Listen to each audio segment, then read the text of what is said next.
Are you familiar with FBI Special Agents Kyle Seraphin? I'm familiar with the name. Is that yes? I'm familiar with the name. Familiar with the name. Familiar with the name. Let's bring in Kyle Seraphin. He's the FBI whistleblower who helped expose government censorship of our First Amendment rights. Now, we only have this memo because a recently suspended FBI agent called Kyle Seraphin brought it to the public. And we're grateful that he did. Kyle, thank you so much for joining us tonight. He's the host of something that strangely is called the Kyle Seraphin Show. Kyle Seraphin, I can't thank you enough for speaking out. I knew you guys were out there, and I knew it was just a matter of time, but you got a lot of guts putting your face and your name to this. You're doing a service on behalf of the American people, and from the bottom of my cracked and broken heart sometimes, thank you very much. Take a look behind the curtain with a real whistleblower and American patriot. Prepare to embrace the uncomfortable truth because this program has no time for comforting lies. Here is civil liberties enthusiast, Second Amendment defender, and recovering FBI agent Kyle Seraphin. Well, hello, my friends. Welcome to the Kyle Seraphin Show. Today's Wednesday. It's September the 18th. I'm going to see if I could do like a black voice. I'm going to do like a Kamala Harris show, like where the whole show is just me pretending to do an accent that I don't have. What do you guys think about that? This is a program where we have no room for comforting lies, which means we bring on people who have the similar sense of skepticism that we do, but also know how to connect dots and see patterns. So today my guest is going to be Steve Baker, and I will bring him on momentarily. Before we do that, let me give you a rundown where I think we're going to end up going, because I've got these articles up on, and I want you to know what we're going to cover down on. We're going to talk about Ryan Routh. Number one, the main reason is I do not want to let this story drop at this point. I watched them drop the first assassination attempt, and I don't like it.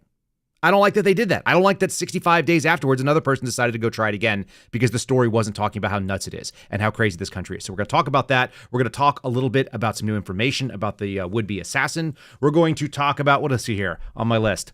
Dogs and cats and eatings. There's some videos that have been coming out from the city council out there in Springfield, Ohio. So we're going to keep talking about that. We're going to talk about Donald Trump being labeled a threat, which is, I think, how we got here. And we want to do that. The Libertarian Party again from yesterday with Jeremy Kauffman. I want to get Steve's take on that.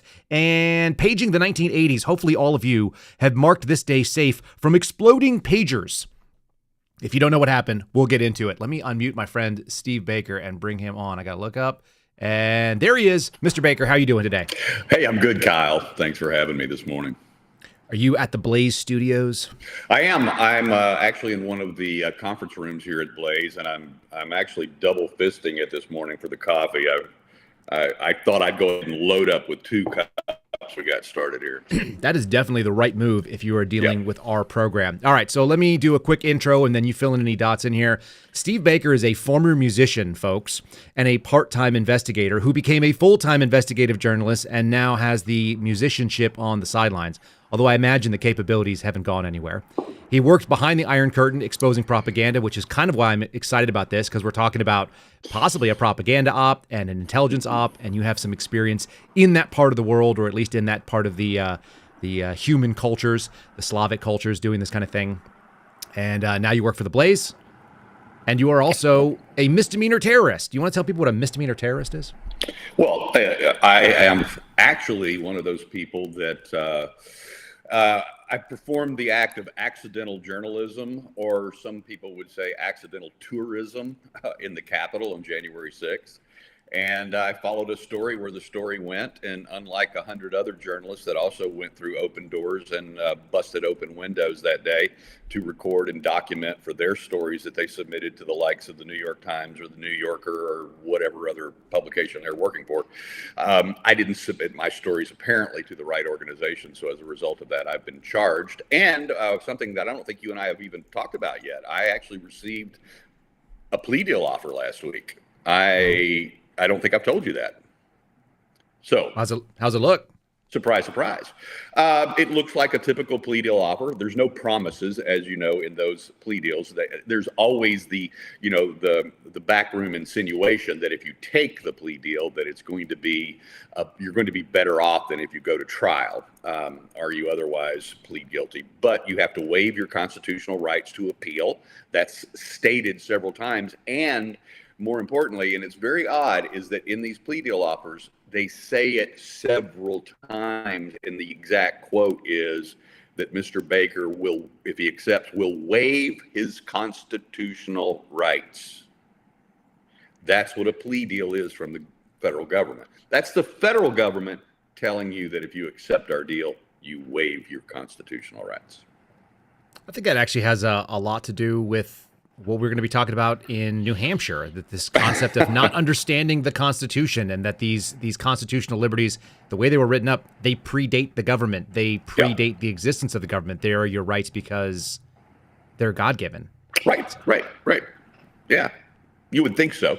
But in this particular plea deal, so what they're here, just to get this misdemeanor terrorist thing over and done with, I was only charged with the 4 basic misdemeanors that most of the January 6th offenders have been charged with. Let's go ahead and right off the bat here, once again, for the millionth time, dispel the notion that the Capitol was overrun by thousands of violent offenders.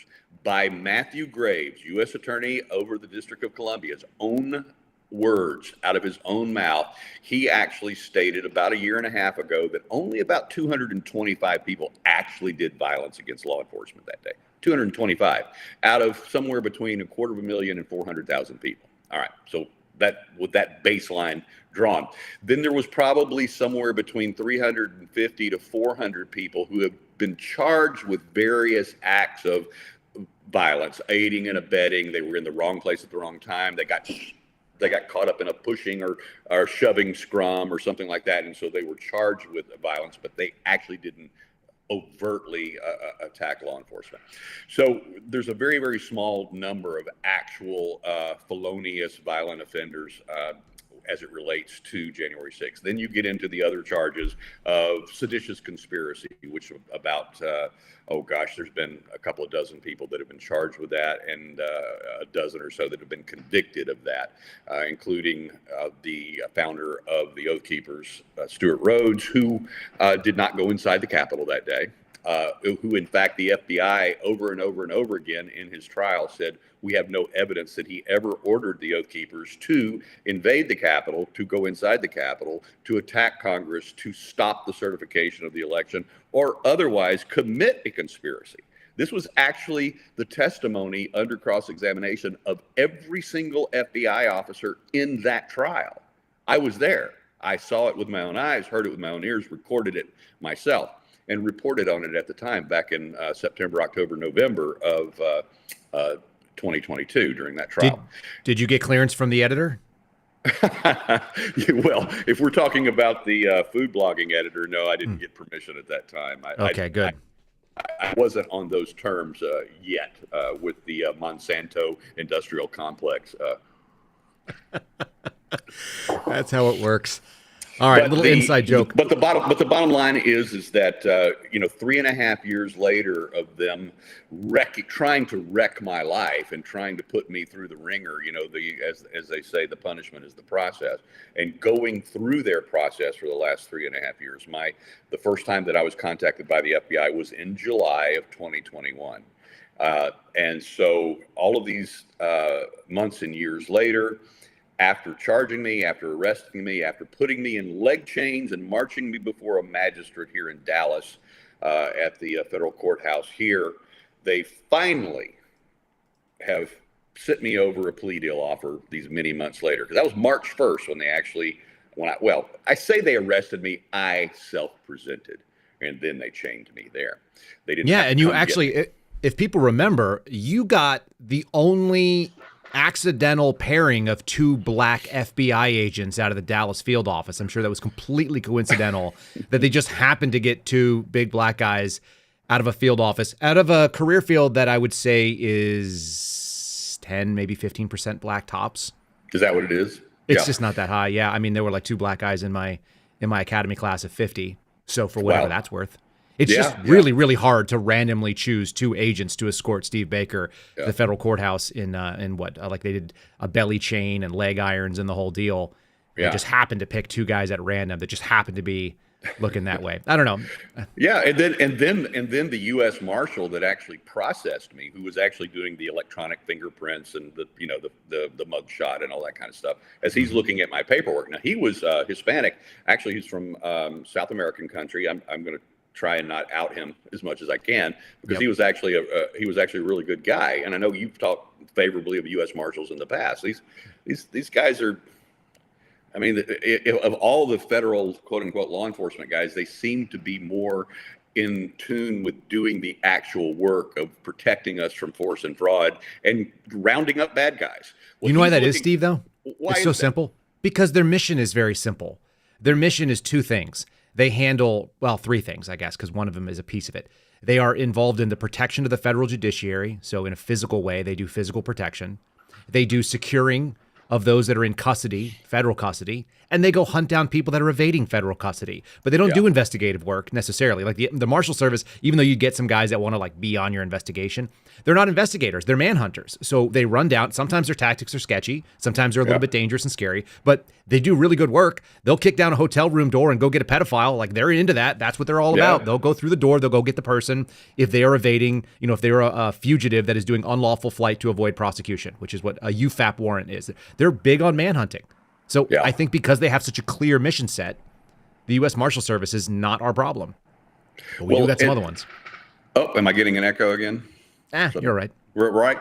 So the U.S. Marshal that did process, I mean, he's looking at my paperwork as he's, you know, typing things in, and he goes, "Oh man, this is bullshit." Right? I mean, just like that. Just a reasonable guy reading something that seems like completely unreasonable. And he saw me standing there in the belly chain and leg chains for 4 misdemeanor offenses and went, "This is bullshit." Right, because he knows what it takes to be in that situation and in those circumstances. Let me do a quick sort of promotion to our folks over on Locals. Saw a couple of you guys out there that are hearing this. Somebody said they're not getting any sound. It might be on your end. Anybody, if you guys are having issues in the chat, make sure you let me know, but it doesn't sound like it is. Folks, if you guys want to join our Locals program, it's KyleSerafin.com, KyleSerafin.com. That will direct you over to the Locals community, and you can sign up there. And you might as well sign up for Steve Baker's as well. You can sign up as a free member. You can sign up as a paid member. It's up to you if you want to get involved in the conversation. I recommend you do it just because it's a really good group of people. They're solid. And you guys are one of the supporters that allows us to do these programs long form without a lot of interruption. Do you want to get into the weird stuff? You know, that's the only reason I got up early this morning. Was not just to hang with you, but to totally get into the tats and tatas. Tats and tatas. Hold on, let me throw okay, again, if you guys don't know what he's talking about, you're missing out on the thumbnail. Today's thumbnail, I promised Steve yesterday afternoon and delivered this morning. Here's what it looks like.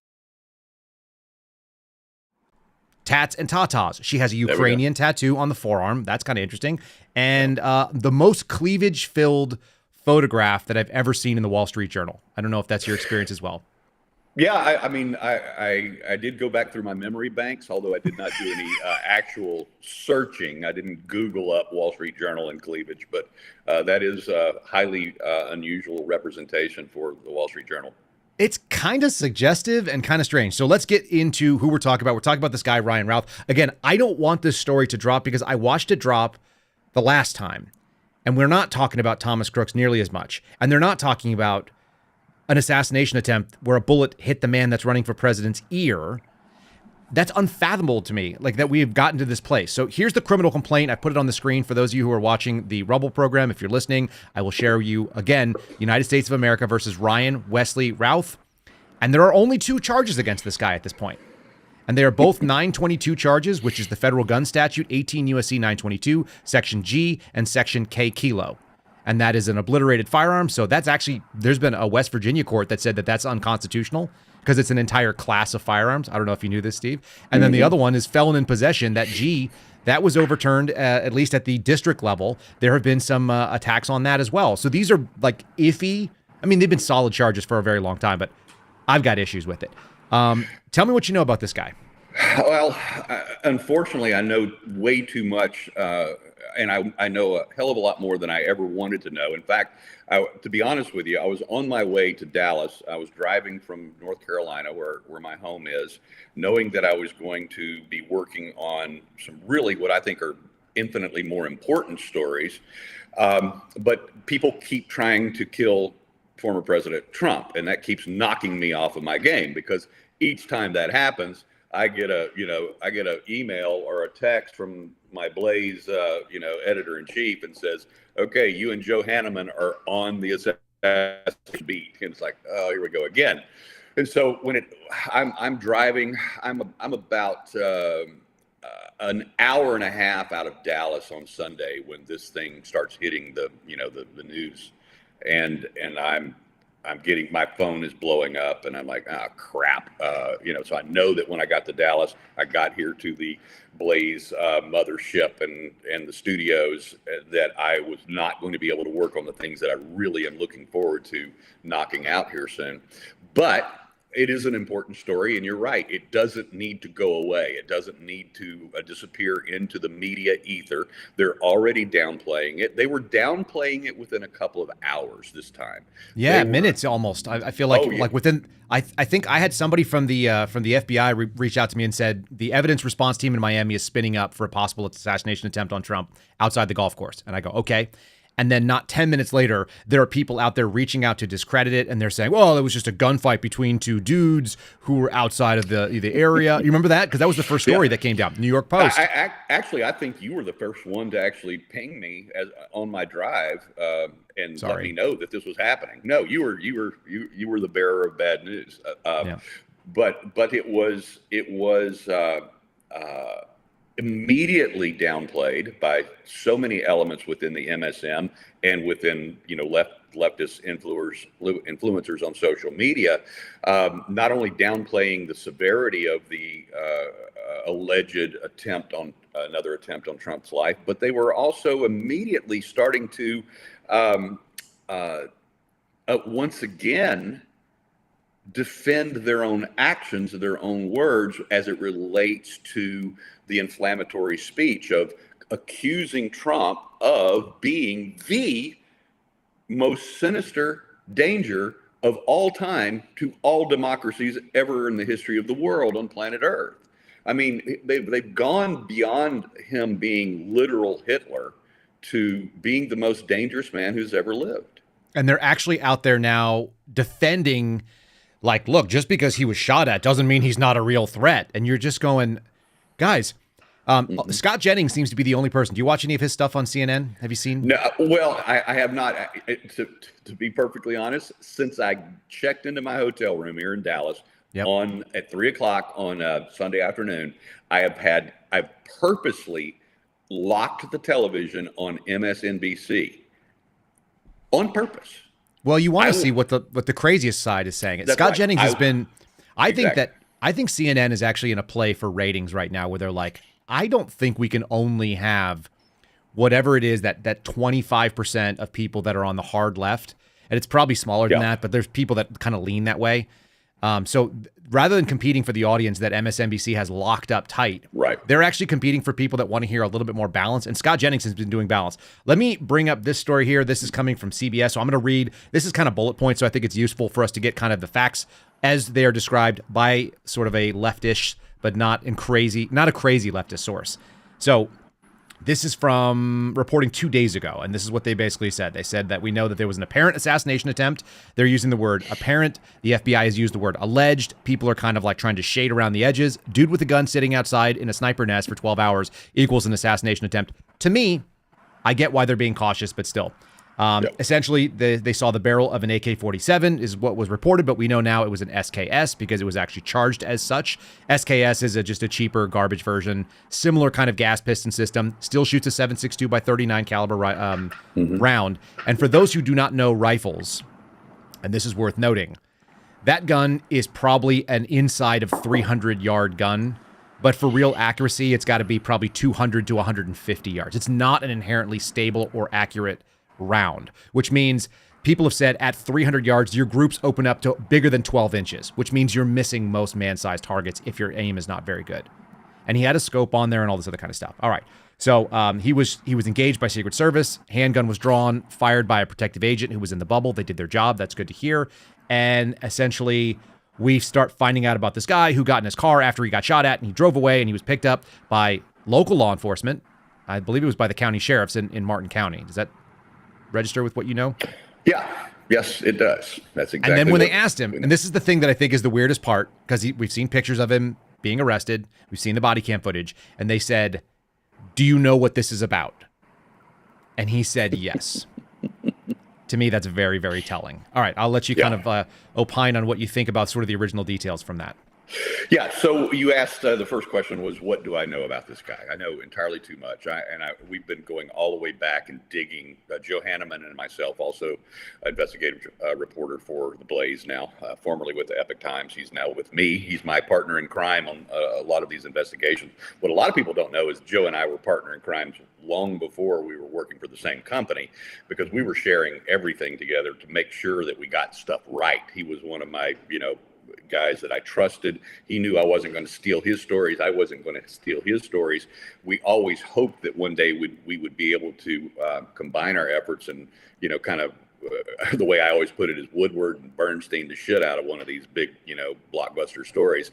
And so I'm very, very happy to have him here now. And we are working together on this. And one of the things that we have been doing is digging into this guy's background. We've found positive news stories on him going back to when he was 25 years old. We've got a new article coming out today, an analysis piece basically on his life and his history, where he was written up, where he had a heroic action where he saved a damsel in distress back when he was 25, and the local Greensboro paper did a feature story on him, and he was a good-looking young man, had that long horse face that he still has, but nevertheless, it was a positive story. But then things. This is 30 years old, is what you're saying, though. This is a 30-year-old news story. This guy's in the news all over the place. That's correct. And then suddenly, in the late 90s, he basically becomes a career criminal.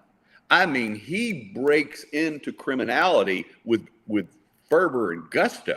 We're talking about a guy who has over 100 identifiable criminal charges against him, not only, but basically beginning about 1998 up through just a couple of years ago.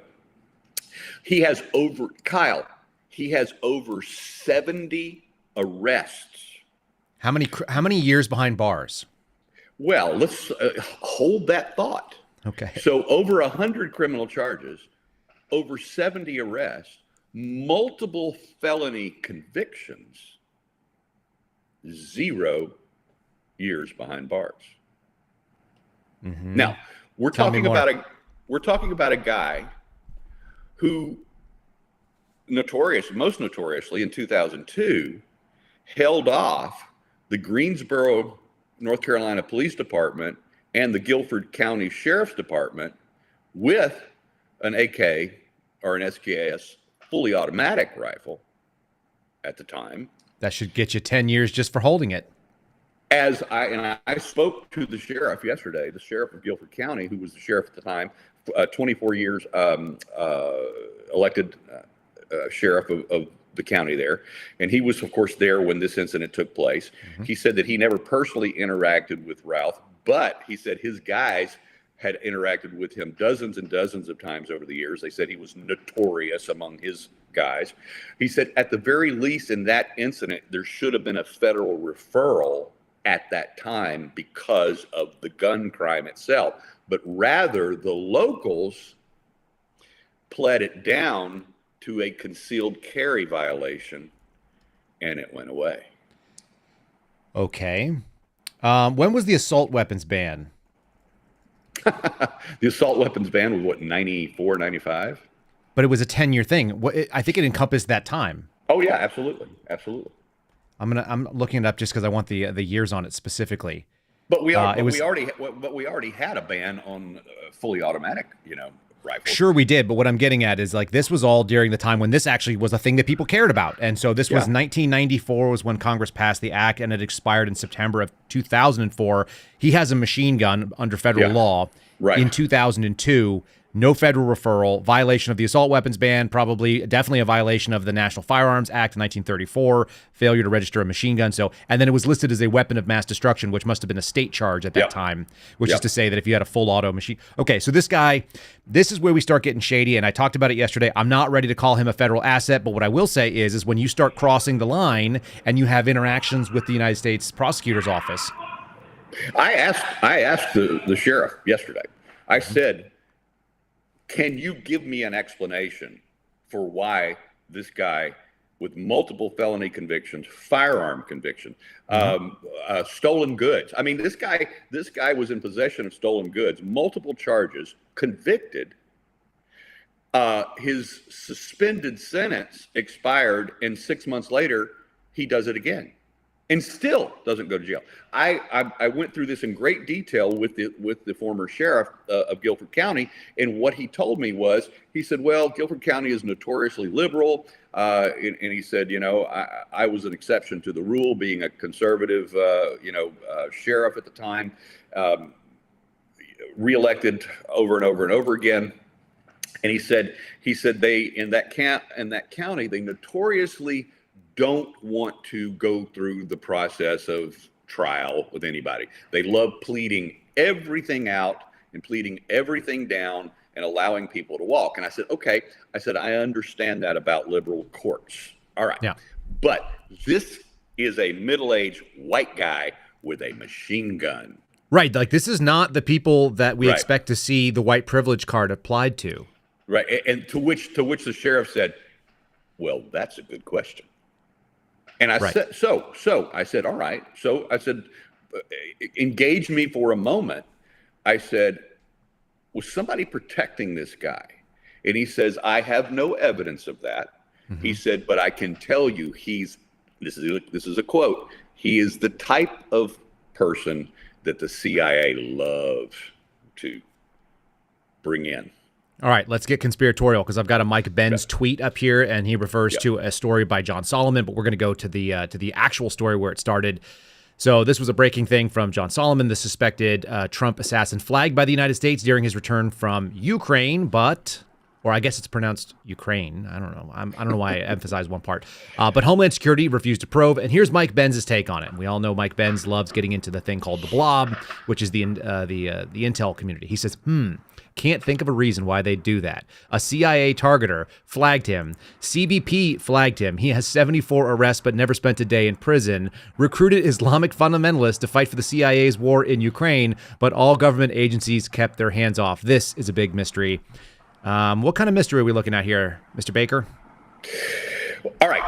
So you know this enough about me, and you and I have had these types of discussions enough times to know that before I put on my tinfoil hat, I always first go to just the facts, ma'am, and then convince me of why I need to go down a conspiracy rabbit hole. Convince me. Mm-hmm. I'm having to do this one in reverse order. And the reason why I'm doing this one in reverse order is because what we know about how secret and how they apply to the protection of one of their protectees, and the fact that they would have had to have notified local law enforcement 2 or 3 days in advance of where Trump was playing golf so that they could do, allegedly, as we know they're supposed to do, site survey, inspections, things of that nature, bomb sweeps, all the things that they're supposed to do for a protectee. Now, knowing Trump like we know Trump could have very well led them on and said, I'm playing at such and such golf course, and then at the last minute said no, just for his own, because world leaders have done that throughout history for thousands of years. They've fooled their own Praetorian guards or their protective details or whatever and changed at the last minute. So he could have done that. But even if he had changed at the last minute, how did Ralph know when and where to set up a sniper's nest 12 hours in advance? I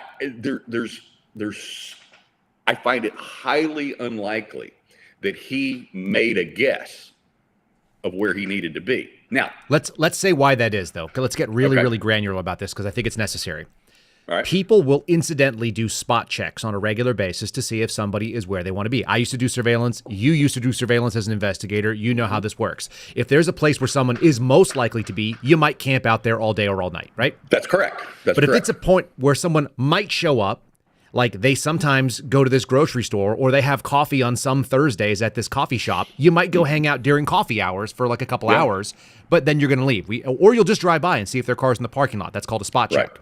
So there's spot checks, there's the limited surveillance, and then there's the bunker down and watch. And you've basically tucked in to see when this person comes in, you're going to see them come into your field of view. Yeah. Well, He did the last one. You know, as we put these things out there and we were asking questions, we were challenged, as we should be. Somebody said, well, it's not hard to spot, Trump Force One and his airplane when it lands, and he could have ran out there that night after he saw the plane land. So, okay.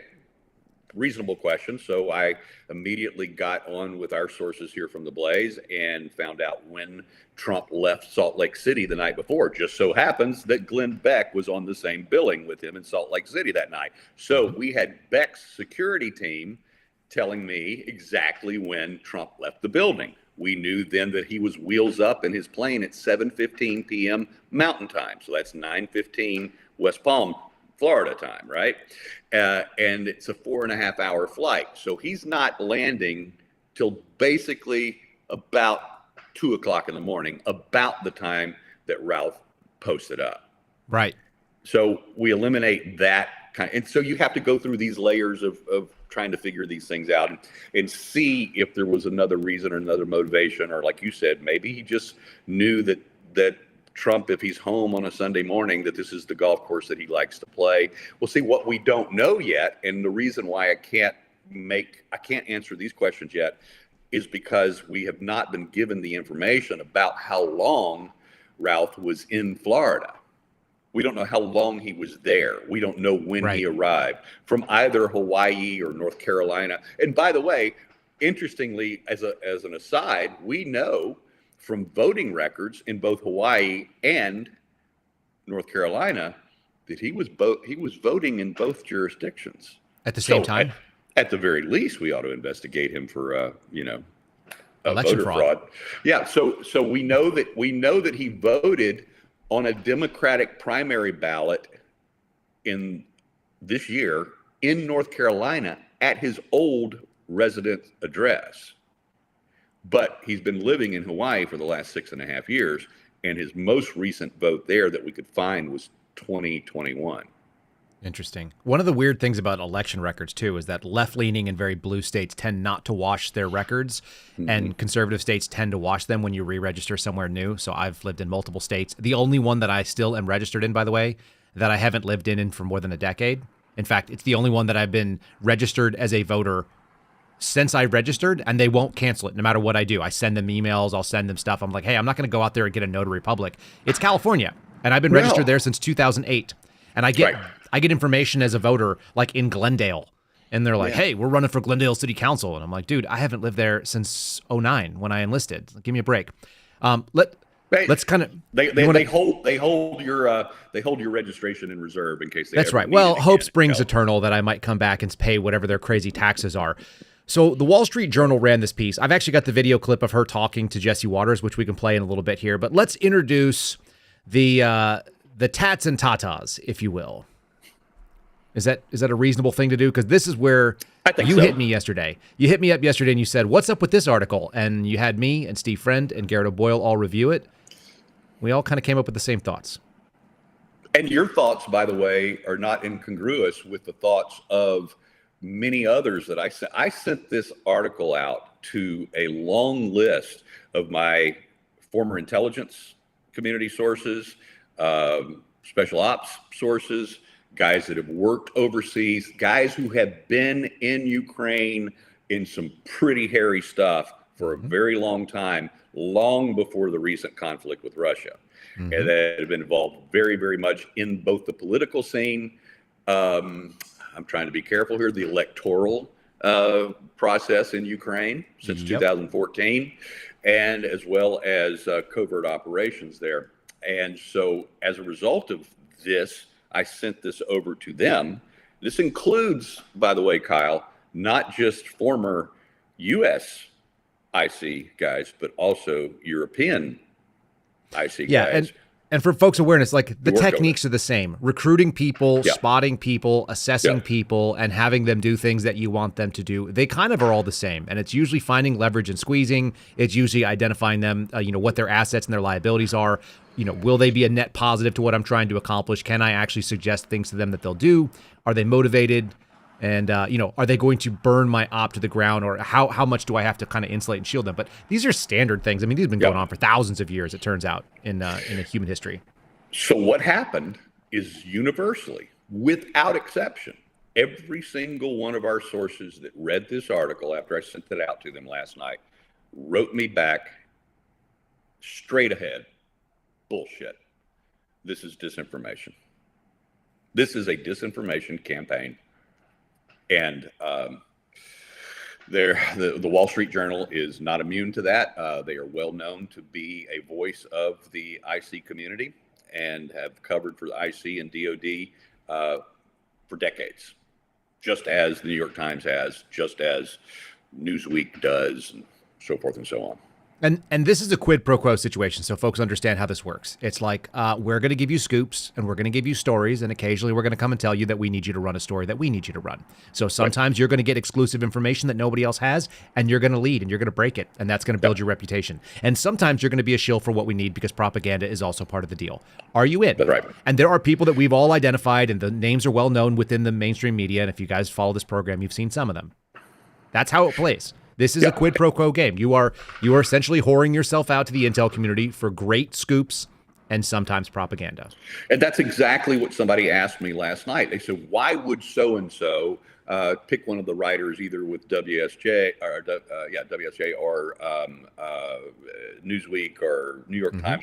Why would they do this? Why would they be basically a useful idiot for the IC community? And it is exactly what you said. They're getting access that they would not get otherwise.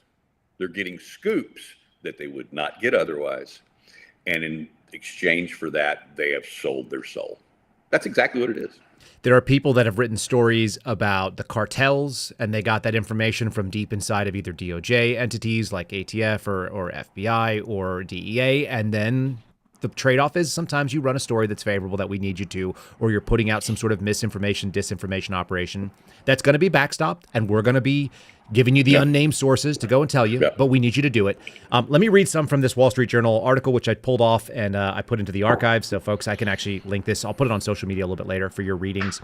It says the gunman suspected of attempting to assassinate former President Donald Trump acted so erratically during his years as a pro-Ukraine activist that other Americans who encountered him flagged him and his behavior to U.S. authorities. He was taken into custody, blah, blah, blah, blah, blah.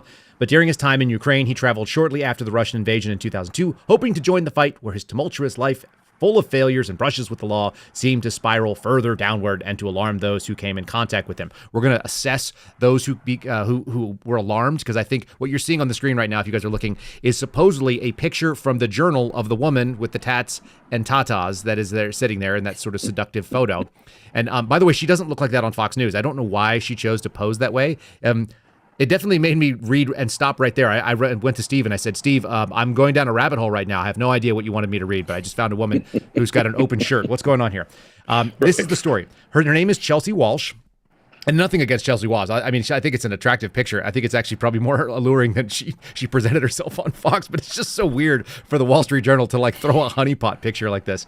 Right. Says she's a nurse who encountered several people, including several times with Rouse in Kyiv in 2022, said his threats of violence worried her so much that she conveyed her concerns to Customs and Border Protection officers during an hour-long interview at Washington's Dulles in June of 2022. That's flag number one.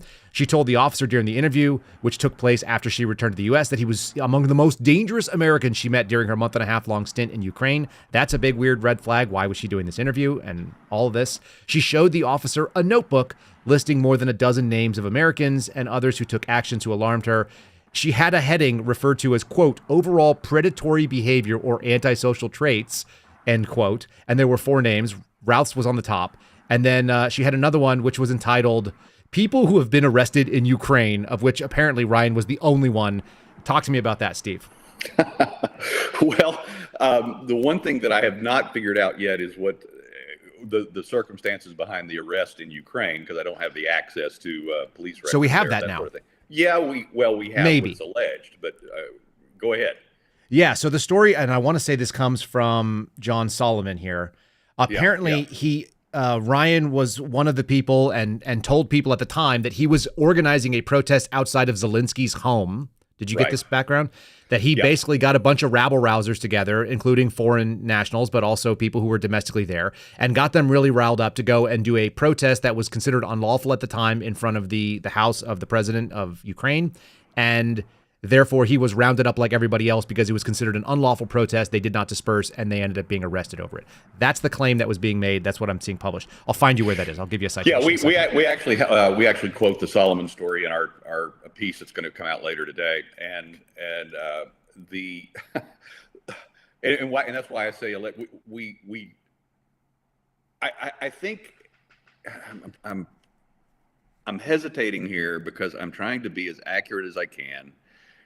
When we look at every one of these things, even if it's the domestic police reports, when I saw, and I went through it the first time with a fine-tooth comb and realized that everything on every single arrest and every single charge and every single conviction ended in either suspended sentence, parole, probation, and we could find not a single incident where he was actually incarcerated for one of his crimes. I didn't believe it. I said, we're missing something. Right. We have to wait. We have to go further. So we did. And even though we were on it from day one, we were waiting for, and sure enough, all of a sudden NBC and Washington Post and New York Times start corroborating, we can't find incarceration either. We can't find prison time either. So we knew we weren't missing. Yeah. I found the story. So this is the headline for the story. This is actually coming from WFLX.com. So this is a local news station. And this is the paragraph where I read what you were just saying, because it wasn't in John Solomon's story. I just did a search for it again.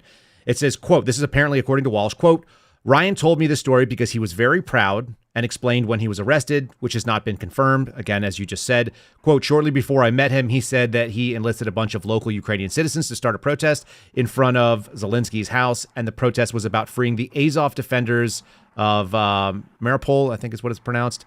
Ryan said that they allowed nobody to do that protest. So everybody got put in jail at that time, including Ryan. So that's the claim. That's apparently when he was arrested. You tell me when you want to play video of this lady, by the way, and we'll play a little bit of the Jesse Waters bit.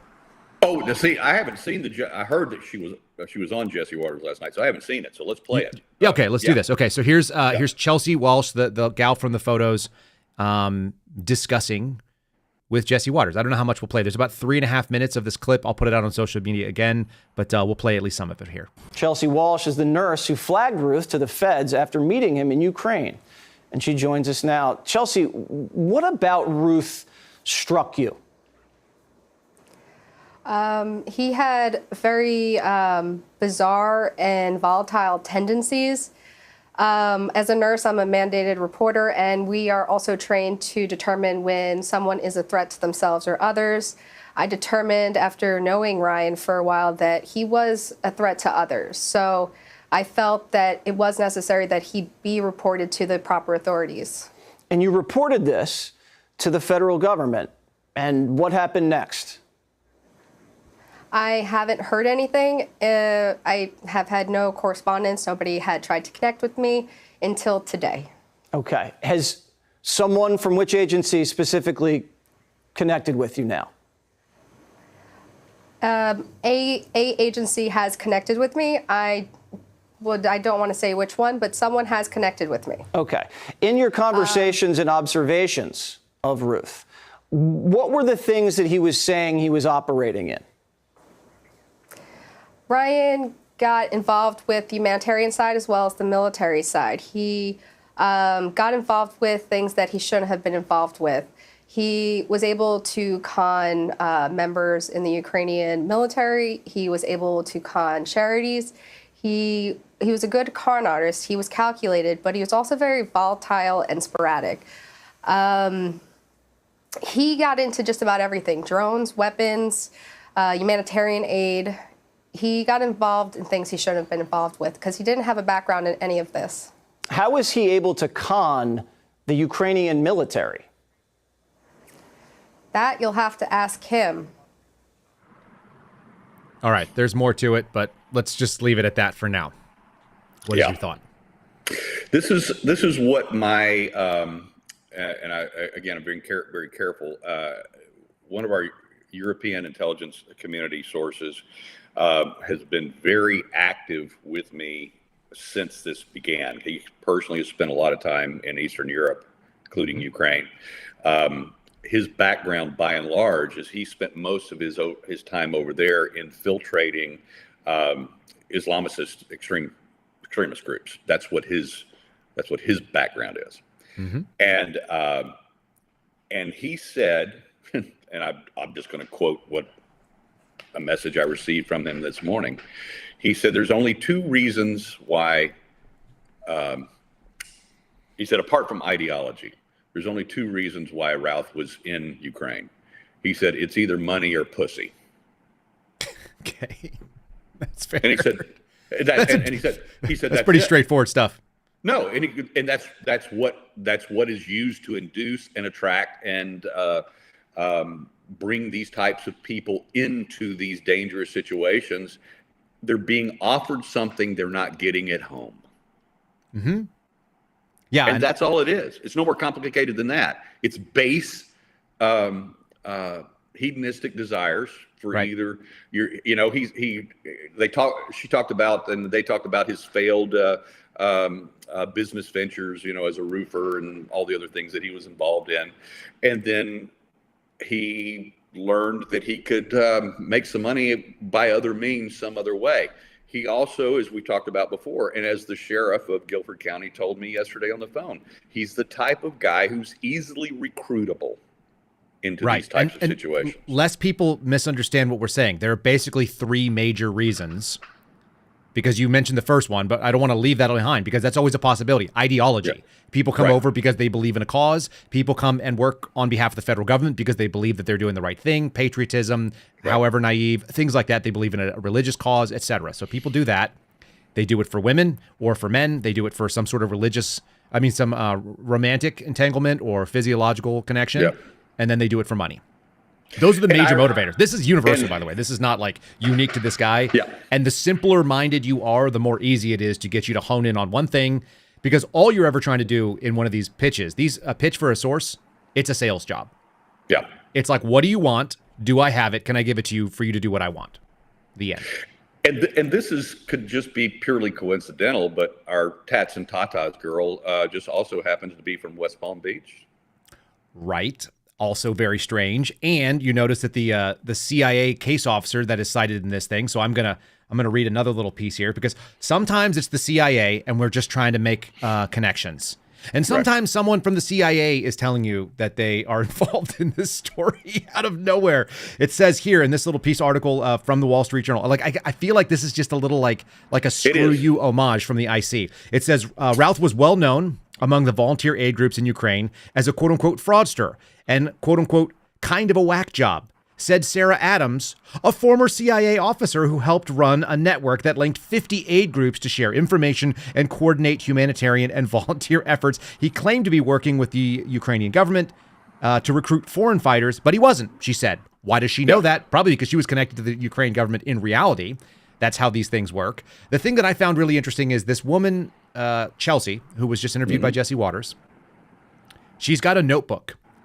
Tell me the kind of people that you know of that note names and their affiliations and put them into categories just based on your life as a man for 65 years on the planet. All right.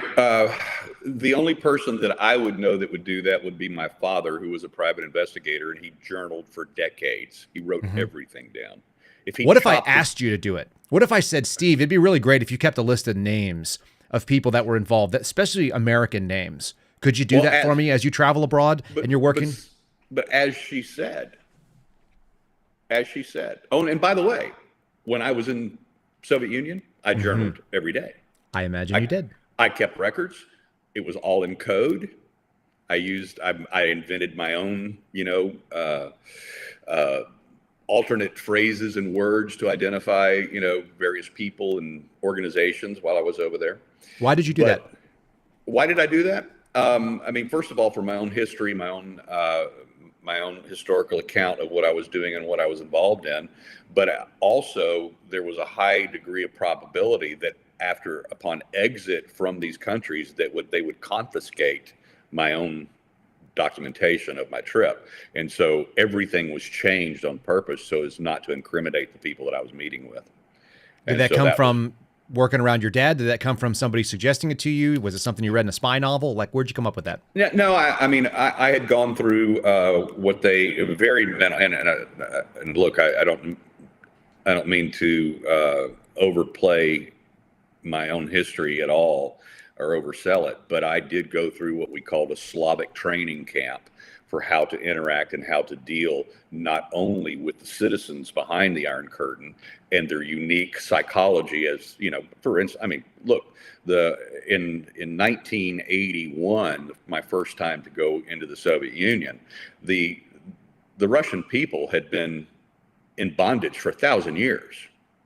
This affects them to their core, to their genetic core of how they interact with people and how they interact with foreigners. It's not a customer is always right, society. It's a pessimistic world out view. Yeah. In the same way the Chinese have a collectivist look, cultures have different ways of addressing and looking at the world, different values of human life, different standards for human interaction, and so on. So getting acclimated. Was that something put on by the U.S. government? This acclimation thing, in any State Department or something? No, this was a private organization, and of course one of the most important aspects of the training that I was put through was also how to deal with the police, with the KGB. We would most definitely have interactions. Our rooms would most definitely, they put you in what they call in-tourist hotels. These were the hotels where only foreigners could stay, not only for the benefit of controlling you and monitoring foreigners, but also because they could scoop up the Western currency there. Western currency was incredibly valuable at the time because at the time the ruble was not exchanged, on the world currency exchange, and so hard currencies, as they said, the American dollar, or the U.S. pound, the UK pound, or the Swedish kroner was very valuable to them, so they could scoop it all up in a concentrated zone. So that's why they put you in those specific hotels. But we also knew that every one of our rooms were bugged. So as soon as we would walk into the rooms, we'd walk up to the light fixtures and the planters and the plastic flowers, and we testing 1, 2, and we would talk to them and give them a levels check. Yeah. And of course, after the great thing, the incredible part about this, Kyle, was after the wall came down and after the fall of the Soviet Union, then historically, they actually had the equivalent of a Freedom of Information initiative that was enacted in Russia, and they actually started showing. I've seen it. I've watched the videos of the actual listening rooms in all of these hotels. Hotels where I stayed, right? They're now museums. So with all the old gear and all the old listening devices and everything, they're actually museums in these old in-tourist hotels now. I think Mike Waller was saying that he was actually there trying to collect some transcripts and things like that as the wall was coming down. So he was on that end of it, seeing the fruits of what you guys had been out there talking to the plants, knowing that they were there. And then he was there running around through the Kremlin, like as the thing was coming down, and they were going like, here, you could take some of this stuff, like stuff it in your briefcase. Yeah. So, the stories of people interacting with this stuff is normal. It is a totally abnormal way to live, to be under surveillance and to be in a foreign area where you are a complete foreigner and interacting with intel assets and not know, And then you've got this lady, this Sarah Adams, former CIA case officer, who's talking about who Ryan is. Do you want to hone in on this for a little bit? What your thoughts are? But listen to what she said and what she told Waters. She said, as a nurse, I'm also a reporter. A mandated reporter. Now, that's a real thing. So folks understand, mandated reporters. I was one as an FBI agent. I was one as a paramedic. My wife was one as a mental health counselor. There are certain jobs in the United States where you have to report things like child abuse or people who are mentally unwell. The funny thing is it doesn't extend internationally. That's not a real thing. That sounds like plausible deniability on why I was keeping a journal on these people's names. Right. To me. Yeah, and when you're a woman that looks like she does, let's call her, moderately attractive, and certainly could be used for other operations overseas, particularly alluring operations. Yes, alluring operations, and to be a quote unquote reporter in that circumstance, that means that she is reporting to who, and then she denied Jesse Waters' question in that interview about who she was currently interacting with, which agency she was interacting with. Do you know what I find weird about that too? Can we add to that? Yeah. When you talk about the FBI, what do we call it? What do you and I call it? Well, we might call them shitheads, but what they're the Bureau, right? We call them the FBI. They're an overt law enforcement agency in this country. Yeah. When we talk about the DEA, we talk about the ATF. We might have some choice words for them as well. But again, these are all, they're law enforcement, agencies.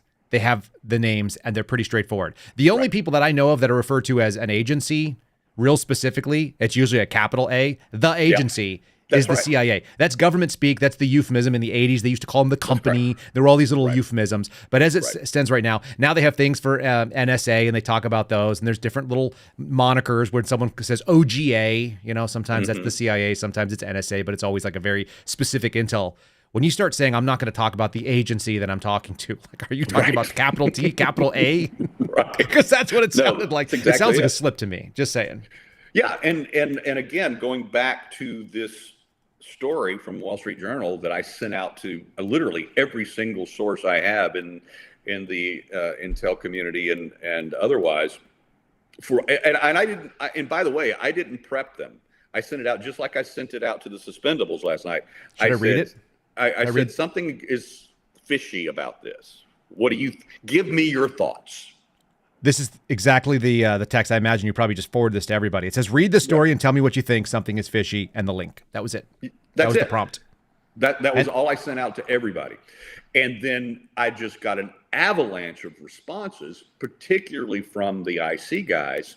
And of course, then they go into the detailed explanation of things that you and I already know about how the NGOs are layered, and how the former CIA operatives are agents, are now contractors, and they can build 2 and 3 levels of the contractors. So a guy like Ryan Routh would be contracted by the contractor of a contractor.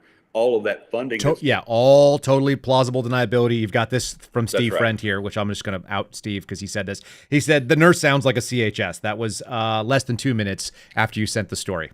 I sent you a picture. I sent you a picture of cleavage because that's what I did. Because I like to give you a hard time, and that's the joy that in my life. But Steve immediately honed in on that, and he said, how did this all happen within a day or two? Because this happened on Sunday, folks, and we are now Wednesday, and we still don't know much about Thomas Crooks. Yeah, I get it. He's dead, so maybe less important, or at least less imminent. But we have an awful lot of info on this guy right away. And we suddenly have a media celebrity nurse who was in Ukraine, who was interacting with Ryan Routh on a regular basis, frequently wrote down notes about him, and then who also just happens to be from West Palm Beach, Florida. Mm-hmm. This is amazing. This is an amazing series of coincidences and circumstances, and so if I can take this a step further, so.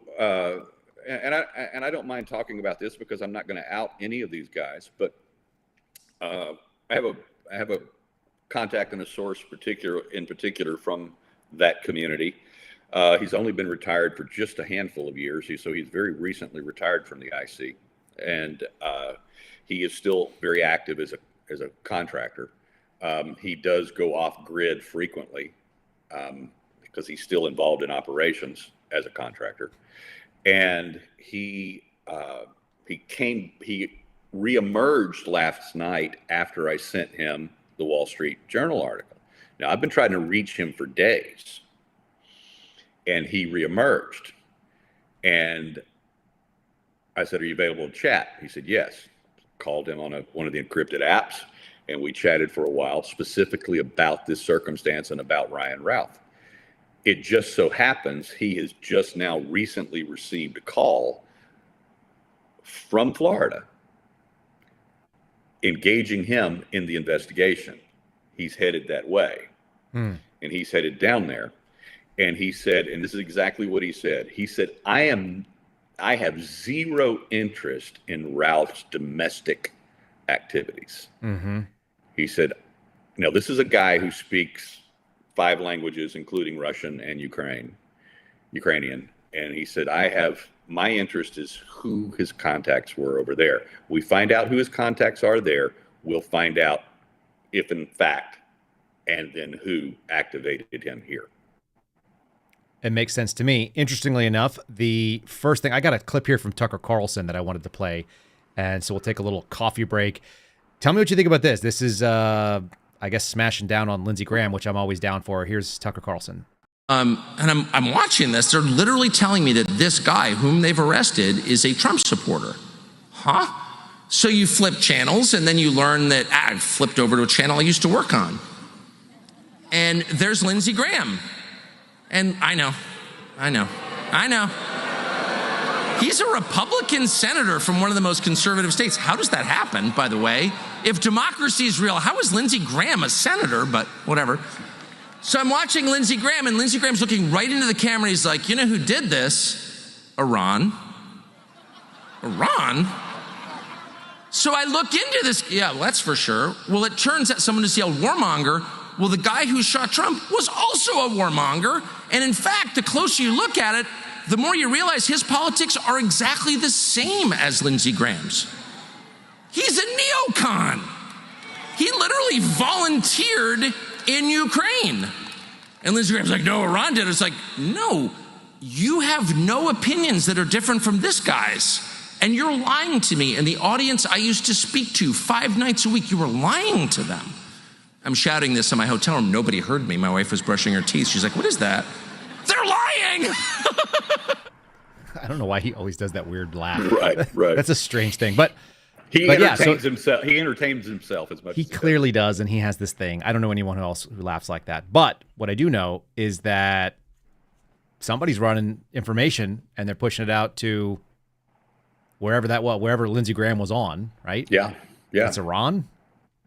That doesn't sound like it checks. Although they had an interesting little downfall, which we'll cover in just a second here. Some of the assets there. What do you make of pushing these counter narratives based on what you were just talking about and the background of the sources you've been dealing with?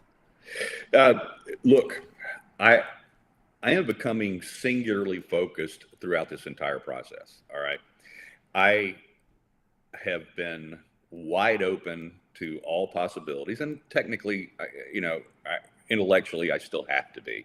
I have to be open to any suggestion, any possibility, any pulling on any thread and what that thread will unravel. But the more and more I get into this, the more and more I see and reveal, and it's revealed to me, and it becomes more ingrained in my. I don't want it to be part of my knee-jerk inherent expectation, but I see that it's all connected, Kyle. I see that this is all coming from a singular source, and it doesn't matter whether we're talking about Thomas Crooks, or if we're talking about Ryan Routh, or we're talking about the 2014 Ukrainian election for president, or we're talking about the 2020 election, or we're talking about January 6th, or we're talking about COVID-19 and the sudden release of that bioweapon upon the planet Earth, and then the subsequent government reaction to that, and the imposition of the mandates, the lockdowns, the vaccines, and all of these things. Every single time I pull on a thread from each one of those, keeps going back to the same source. And it's the agency, and you have a hat for it. Yeah, I do. I wear the hat frequently on purpose, just to elicit response and reactions. I've worn it on your program. Yeah, it's really good. You've worn it into hotels where I was sitting at and came and sat down with me, and then everyone gave me weird looks. That's right. And of course, part part of the things that you and I go through. I mean, you are a former Fed, but you're a current Fed, according to the internet. The internet. Right, and of course, unchallenged. I am now a Fed because when I don't take the absolute 100% conspiratorial line on any story, I am obliterated. You know what? I want to show you. I want to show you, and I'm sure you get this as well. But I want to read something to you that I get. This is not quite daily, but it's almost every day. So on a regular basis, I get leads, right? So I'm an investigative reporter. I work for the Blaze. Somebody has a story.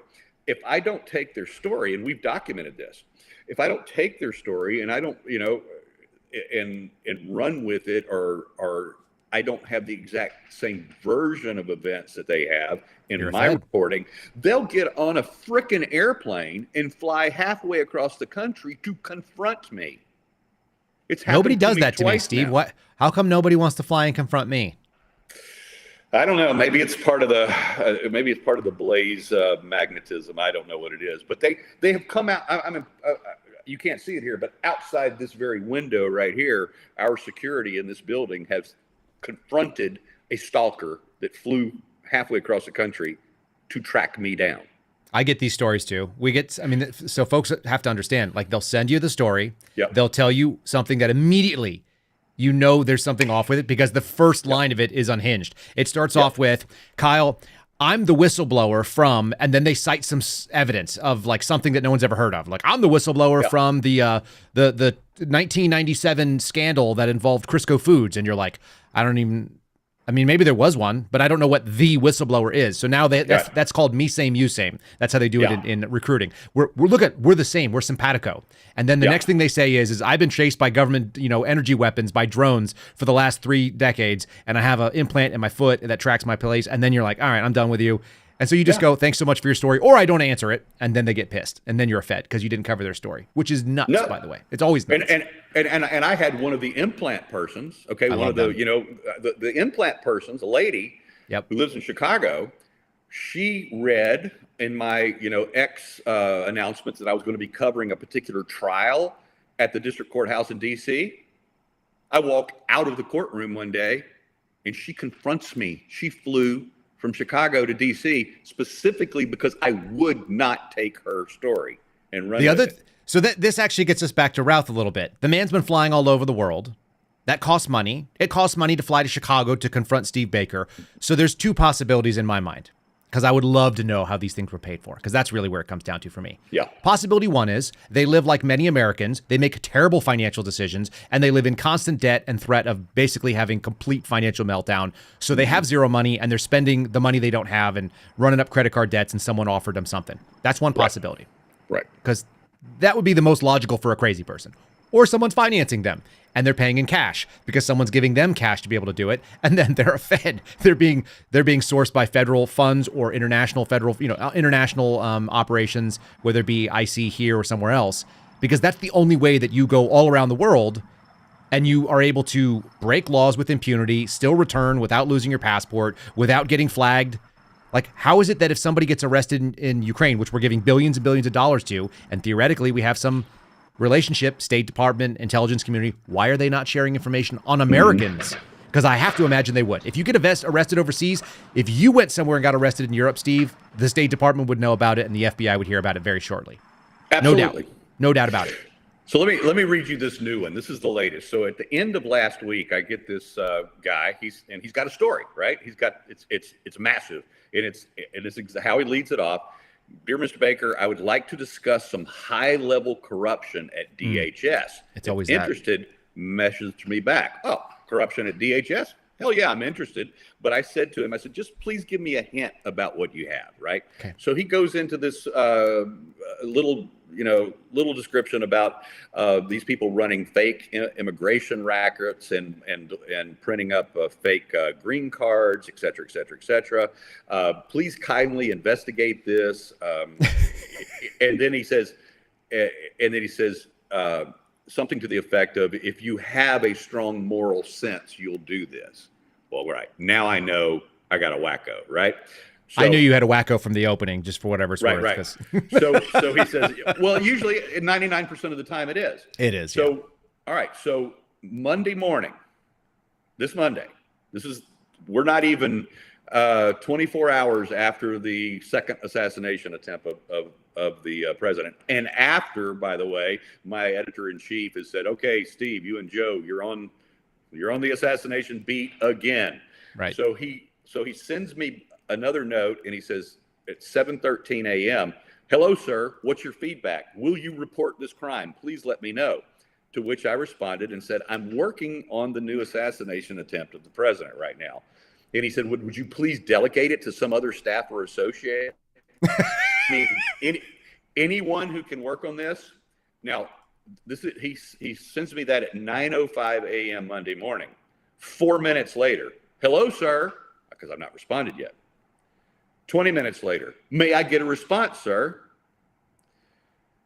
5 minutes later, okay, you work on your fake assassination story, you moron. No one would believe right-wing liars like you. Just fuck off and tell Trump to die peacefully.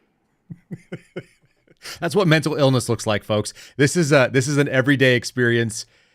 If you have high enough profile where people think that you might take their story and you become their only hope. I've been getting hammer emails from a guy in Arkansas, which I rarely ever worry about these things, but when you start talking about putting bullets into people's heads and other wild stuff, then I end up calling the police and telling them who I am. Yeah. It turns out I speak the same language as local police. I speak the same language because I used to run on an ambulance. And I said, look, your EMS probably has him on a frequent flyer list. If you guys are not familiar with him, you should know. And most of you should know, in case you interact with him, you should probably just put a little tag out there that if your officers happen to run this guy's tags, plates, show up at his house for some disturbance, he's unhinged. And I'm going to send you over the emails, and here are the lists of them. So I do that stuff very, very infrequently because I just don't necessarily care to. Yeah. Sometimes people need to be told that they're really dangerous, and yeah, we get that. So these kind of people also are perfect because anybody who's going to show them attention is going to get all of their attention, and you can ask them to do things on your behalf because they're asking you to do favors. It's totally reasonable.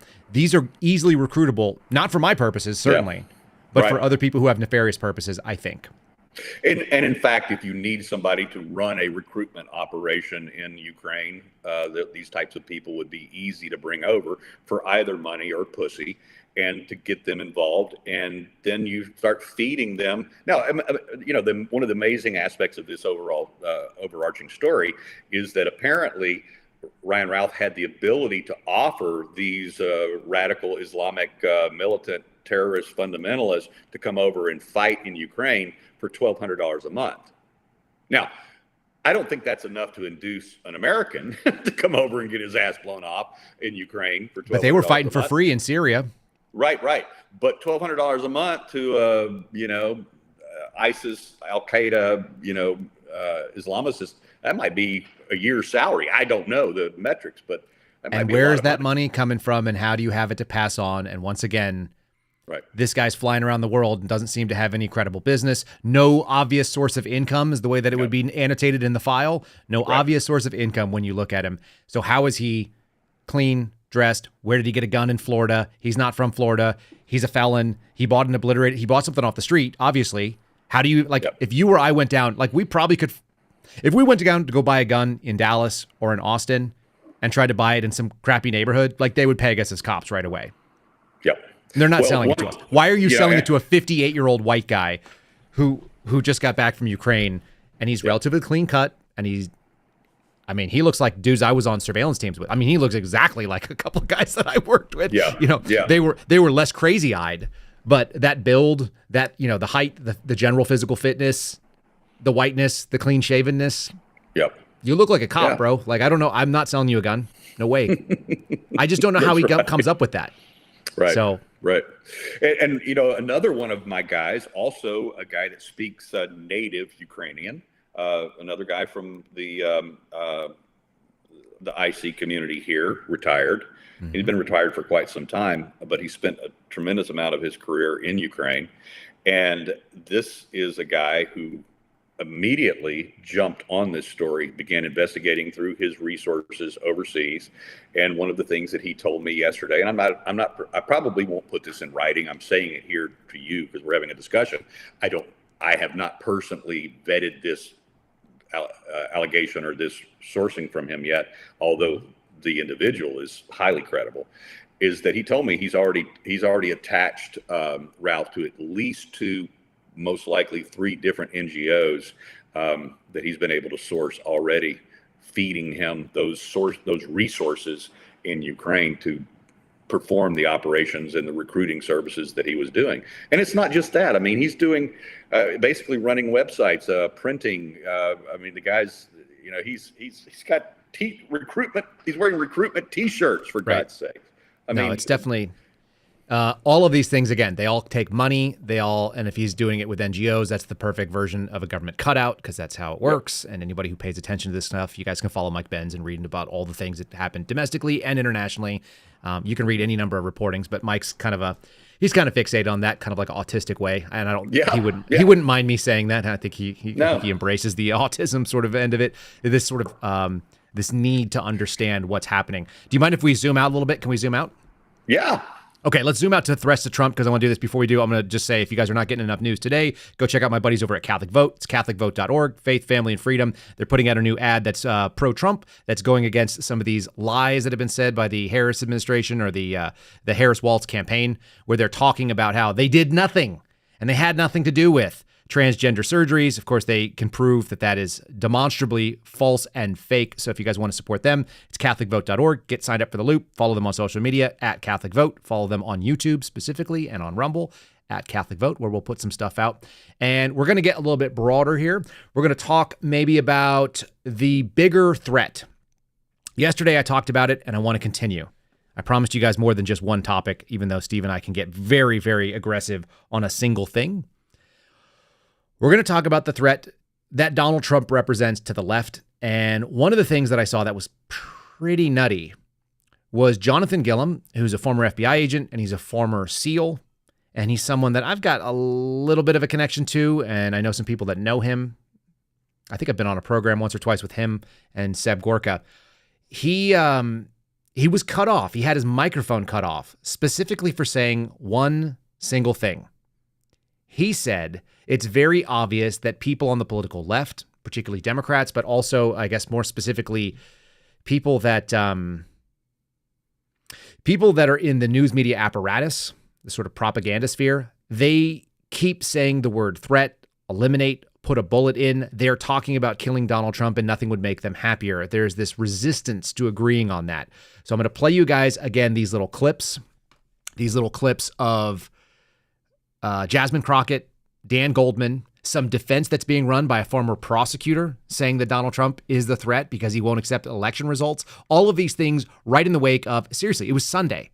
It was Sunday afternoon that we got this story. I remember because, my wife and I were like prepping for dinner and we're finding out that there's a dude hanging out in the bushes. It's like 2 p.m. on a Sunday that wanted to kill the man.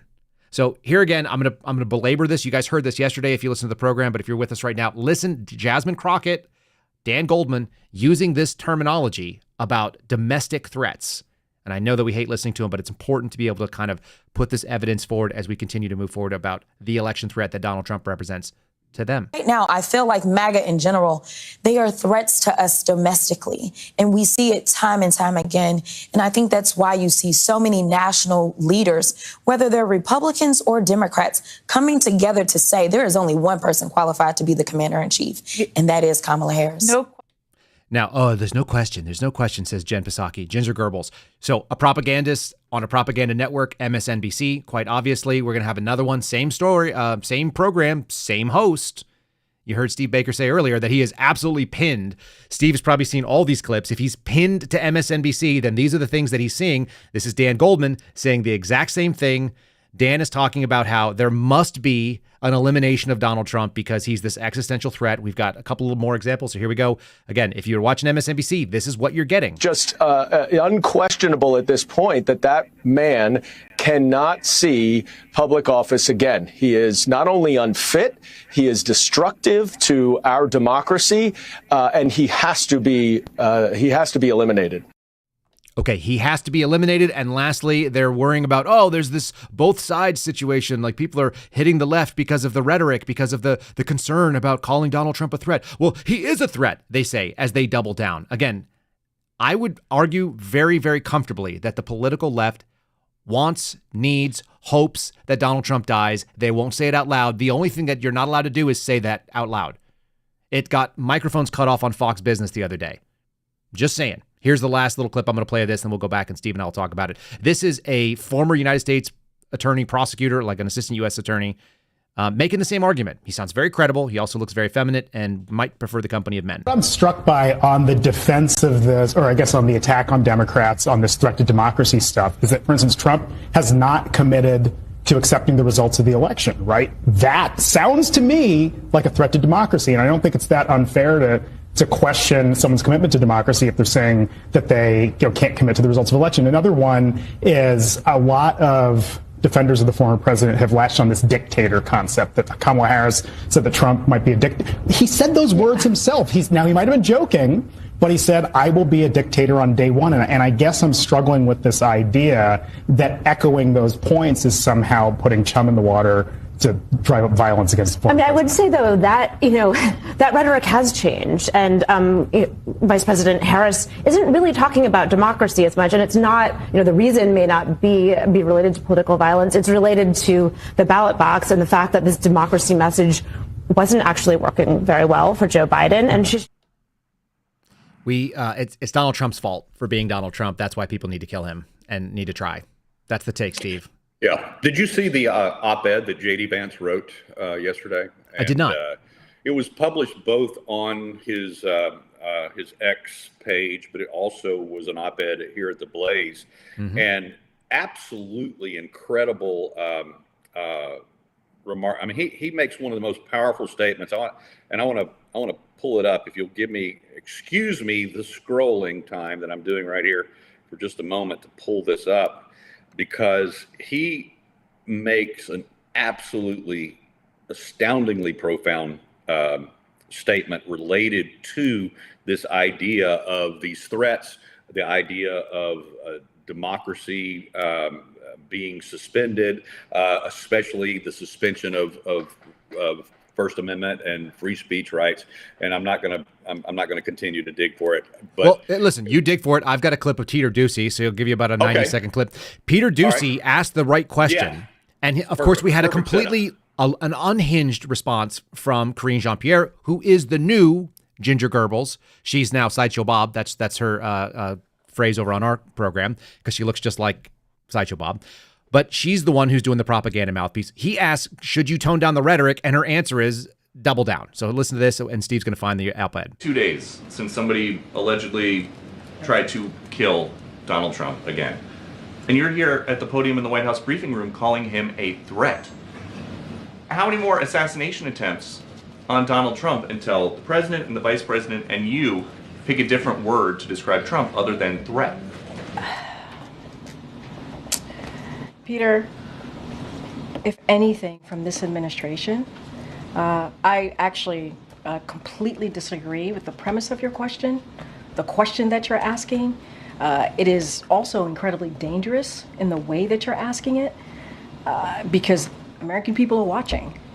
And to say that from an administration who has consistently condemned political violence, from an administration where the president called the former president and was thankful, grateful that he was okay, from an administration who has called out January 6th, called out the attack of Paul Pelosi, called out and said we need to lower the temperature after the Butler incident, and now for you to make that kind of comment in your question, because your question involved a comment and a statement.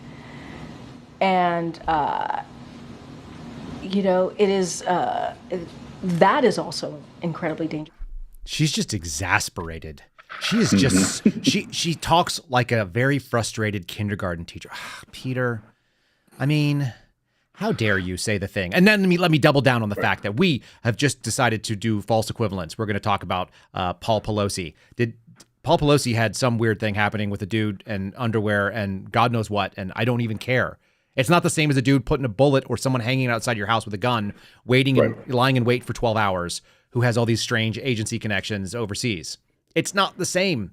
No. And they keep doubling down on this, and we're going to keep saying threat until someone does what we want. I said it earlier, and I mentioned it. If you saw this, what's his name? Gillum got pulled off Fox News the other day. He was talking. He said Democrats want to see Donald Trump dead. They keep saying it. The only crime is you saying it out loud. And Fox said, we're not going to engage in that conspiracy. And they dropped him off the air. Right. Even though it's being said. It's clearly. And it's not a conspiracy. It's not a conspiracy because two people have actually tried. And what we've seen is doubling down on the rhetoric. Not, hey, man, maybe we really ought to stop this because someone is going to end up trying to kill him for real and actually have some skills. Here are the concluding two paragraphs to J.D. Vance's op-ed that came out yesterday. As I said, you can find it on his X feed or you can find it on Blaze Media. And he said, and this was very profound, and I'm going to read a couple of these sentences twice because it really needs to sink in. He says, when you reject censorship, you reject political violence.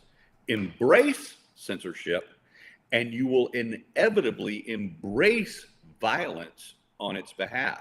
Let me read that last sentence again. Embrace censorship, and you will inevitably embrace violence on its behalf. The reason is simple. The logic of censorship leads directly to one place, for there is only one sure way to silence a human being permanently: put a bullet in his brain. Can I throw something on the screen here that's going to go to the perfect segue to this? Yeah. Steve, this was the Libertarian Party of New Hampshire. Did you see this tweet? Yes, I did. Okay. It's in poor taste. There's no question about it. And I reject the idea of thinking this is a good idea to put out. It's certainly not the position of a political party, and it's definitely not the position of all libertarians, certainly not even all libertarians in New Hampshire. But American speech is dangerous. That's the nature of the speech. It is meant to be inflammatory and occasionally get out of control. And this is well defended by Watts versus U.S. If people are curious, this has been decided already. When you talk about hypotheticals, there's a two-pronged thing. It has to imminently incite violence and have a probability of doing so for it to actually be a real problem against and not be protected according to our case law. I think even that stuff is probably, I'm a First Amendment absolutist and a Second Amendment absolutist. I just believe the Bill of Rights says what it says. You don't need a lot of gray interpretation. But this is what the tweet says, folks. We talked about it yesterday. Quote, anyone who murders Kamala Harris would be an American hero, end quote. That's the entirety of it. And then people got upset and they ended up getting a visit by the FBI. You just pointed out that censorship, which is that you must take this thing down, it's a call to violence because the federal government or the state government or whoever's doing the censorship shows up and they look like men with guns. Can we play that clip? Is that reasonable too? Yeah. This is what actual censorship is. It's people showing up under threat of force that work from my former agency, which we call the Bureau or shitheads or whatever. It is a government agency with men with guns on their hip and a badge who will not tell you their name because they are ashamed of what they're doing because they apparently haven't read the Bill of Rights or they have read it and they know that it's wrong. Right. This is Jeremy Kauffman. Again, we played it yesterday. I'm going to play it again. Hey, how can I help you?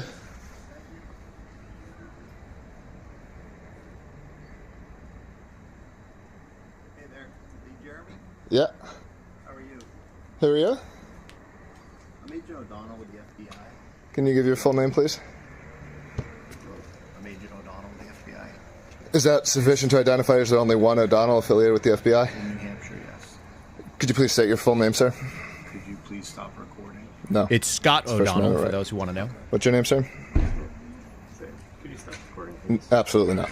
You can show me your name and identification, or I'm going to go back inside my house. Okay. I don't really want to broadcast my...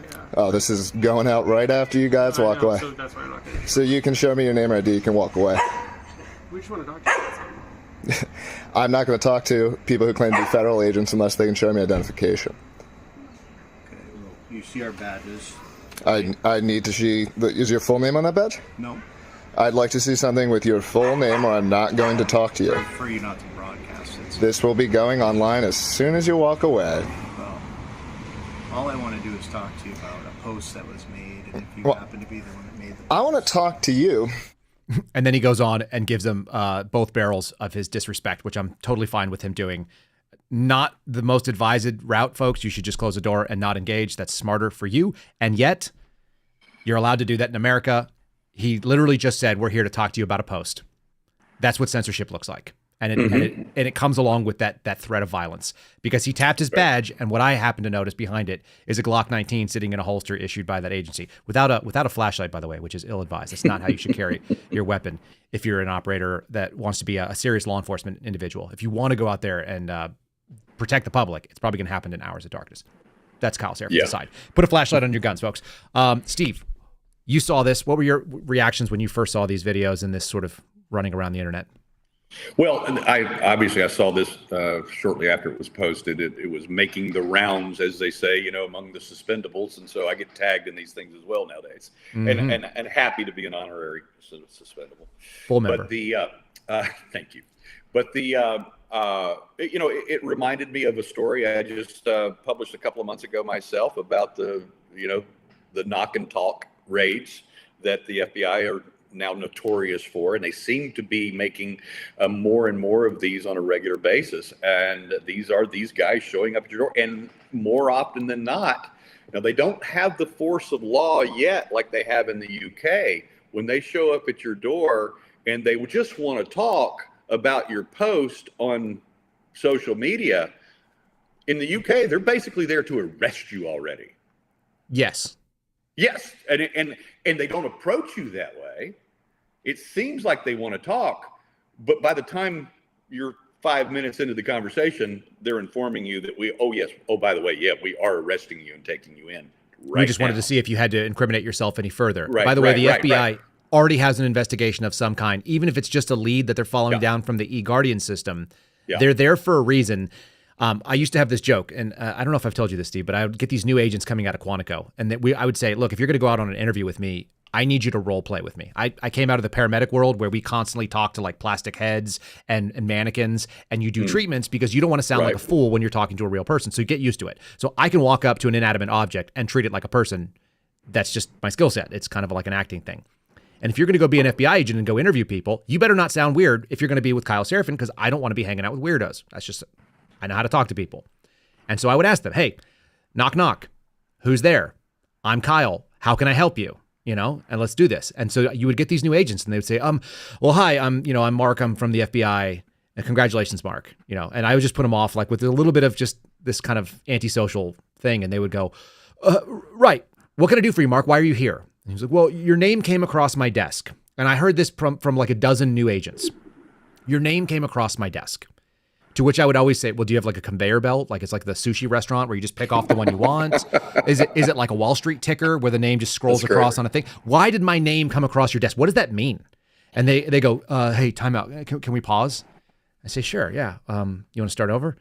And they would say, yeah. I said, what does your name came across my desk mean? That's a phrase with no meaning. And they would go, yeah, I don't know. They must be teaching at the academy. That's that same attitude. But that guy's a senior agent. He was the SSRA for like 7 years. He ran 2 different resident agencies, which are the satellite offices. So he's a senior experienced guy. And he had that same vibe. Your name came across my desk. How about someone made a social media post? We believe it was you. We're here to make sure that you're not a threat to anybody else. You don't have any obligation to talk to us. So we have straightforward. for decades seen, of course, this is from television and the movies, and we've seen all of the examples of a pair of FBI agents coming to the door, whether it's for a knock and talk or for an interview or whatever the case may be. Back in the days when they wore, the black suits and the ties and all of that, and they were buttoned up G-men, and they were, exactly what Hoover would have expected from his agency, or his bureau rather. And so the point being is that we always saw them first thing. I'm so-and-so, I'm Special Agent so-and-so with the FBI. Here's the badge. First thing. You didn't have to ask for it. You tell me, what's going on here? Is this new coming from the academy? Don't show? I don't think it's coming from the academy. There's a conflict between policy. This is a really good, that's a good journalist question coming back my way. So you can share this with people. There's a conflict between policy and normal human interaction. That's what's going on. You can see the agent struggling to balance two things. You're filming me, and therefore this is going to be public, and I don't know how public. Maybe very public, maybe millions and millions of views. But there's a DOJ policy, or specifically an FBI policy, that your credentials are not to be photographed or surrendered to be photographed. Mm-hmm. So now you're at odds, because the only way that someone's going to talk to you is you're going to give them your name and show them your credentials, which, by the way, have no identifying information on them. Right. I posted mine on Twitter the other day. If you guys want to know what FBI credentials look like, I've done it on this program before, but you can see a scanned copy of mine. The only thing you can't see are the holographic watermarks, and that's on purpose. I think that's good. You can't see that, so there are some safety mechanisms. You should see a holographic watermark when you look at them. But having somebody examine your credentials in order to get credibility is why they gave you the credentials. That's literally what it is. It says your name, that you are a regularly appointed special agent of the FBI under the authorities of the Attorney General, signed off on by the Office of the Director of the FBI, and it has credential numbers in the top right-hand corner. FBI agents don't go by badge numbers. They go by cred numbers. And mine were 26662. That was my cred number. So if you ask me for a badge number, I don't have it, but I'd give you my cred number because I don't care. They could look it up. Nobody has any access to it, and they retire the cred number, and then it goes back out into the field again. So now somebody else has 26662 because I gave mine back in, and now I'm no longer there. So somebody else has my number. You literally had the mark of the beast in your. I literally did, yeah. But the twos were very important to me for whatever it's worth. Right. I just 2 by 2. But yeah, I had those were my numbers, and so. They're in conflict. They're like, I'm not supposed to let this be photographed. And at the same time, you have a bigger obligation to do your job and identify yourself to the member of the public. And it gives nothing away to show those credentials. It's not an 8K resolution photograph that can be turned into fake credentials. It's going to show like a 1080p maybe, or maybe a 4K version, which is still not going to go out on the internet that way. So nobody is losing anything. And nobody has gone out from DOJ and said, look, body-worn cameras are a reality. They're an expectation of the public. They are public, First Amendment auditors that are going to go do this. Show your damn creds to people. Who cares if they videotape it? Your job is to get information and do your job and be credible to the public. There's a credibility crisis, and you're now furthering it with videos like this. But instead, he was right, by the way. Cams, not just body cams, but ring cams. Of course. Cell phone. This is I've part of life retweeted. now. I've shared video footage of a woman who is out of the Washington field office, who, by the way, this caused a major stir at WFO. I love knowing that I'm causing anxiety in my old ex-girlfriend's offices. And she showed her creds on a ring cam, and you can see what it is. But it's like, it's not, you couldn't recreate it from that ring cam video. Right. So show your creds, FBI agents. We used to call it hitting them with the roast beef. Have you ever heard that expression? No, I haven't heard that one. That's what it's called. It's called hitting them with the roast beef. It's like when you walk up and you're like, I'm Kyle Seraphin, I'm with the FBI. Bam, you roast beef them right there. It's a long story, and it's just like one of those goofy things. If you know, you know. But that's what old school FBI agents used to recall it. If you walked up and immediately throw your credentials at somebody, that's roast beefing them. You're hitting them with the roast beef, and that's what you're supposed to do because that's what people expect. The reality is that's what TV showed. The FBI was very complicit in creating all of those, those videos and all that propaganda stuff, Silence of the Lambs and so on. The reason why they got access to FBI personnel and people and, they were able to use all the kind of trappings of the FBI is because the FBI wanted it to look good. Same as the Navy SEALs give a lot of access. And so go out there and roast beef people. Who cares? Like, let them see your creds. Let them take a picture of it. Who gives a shit?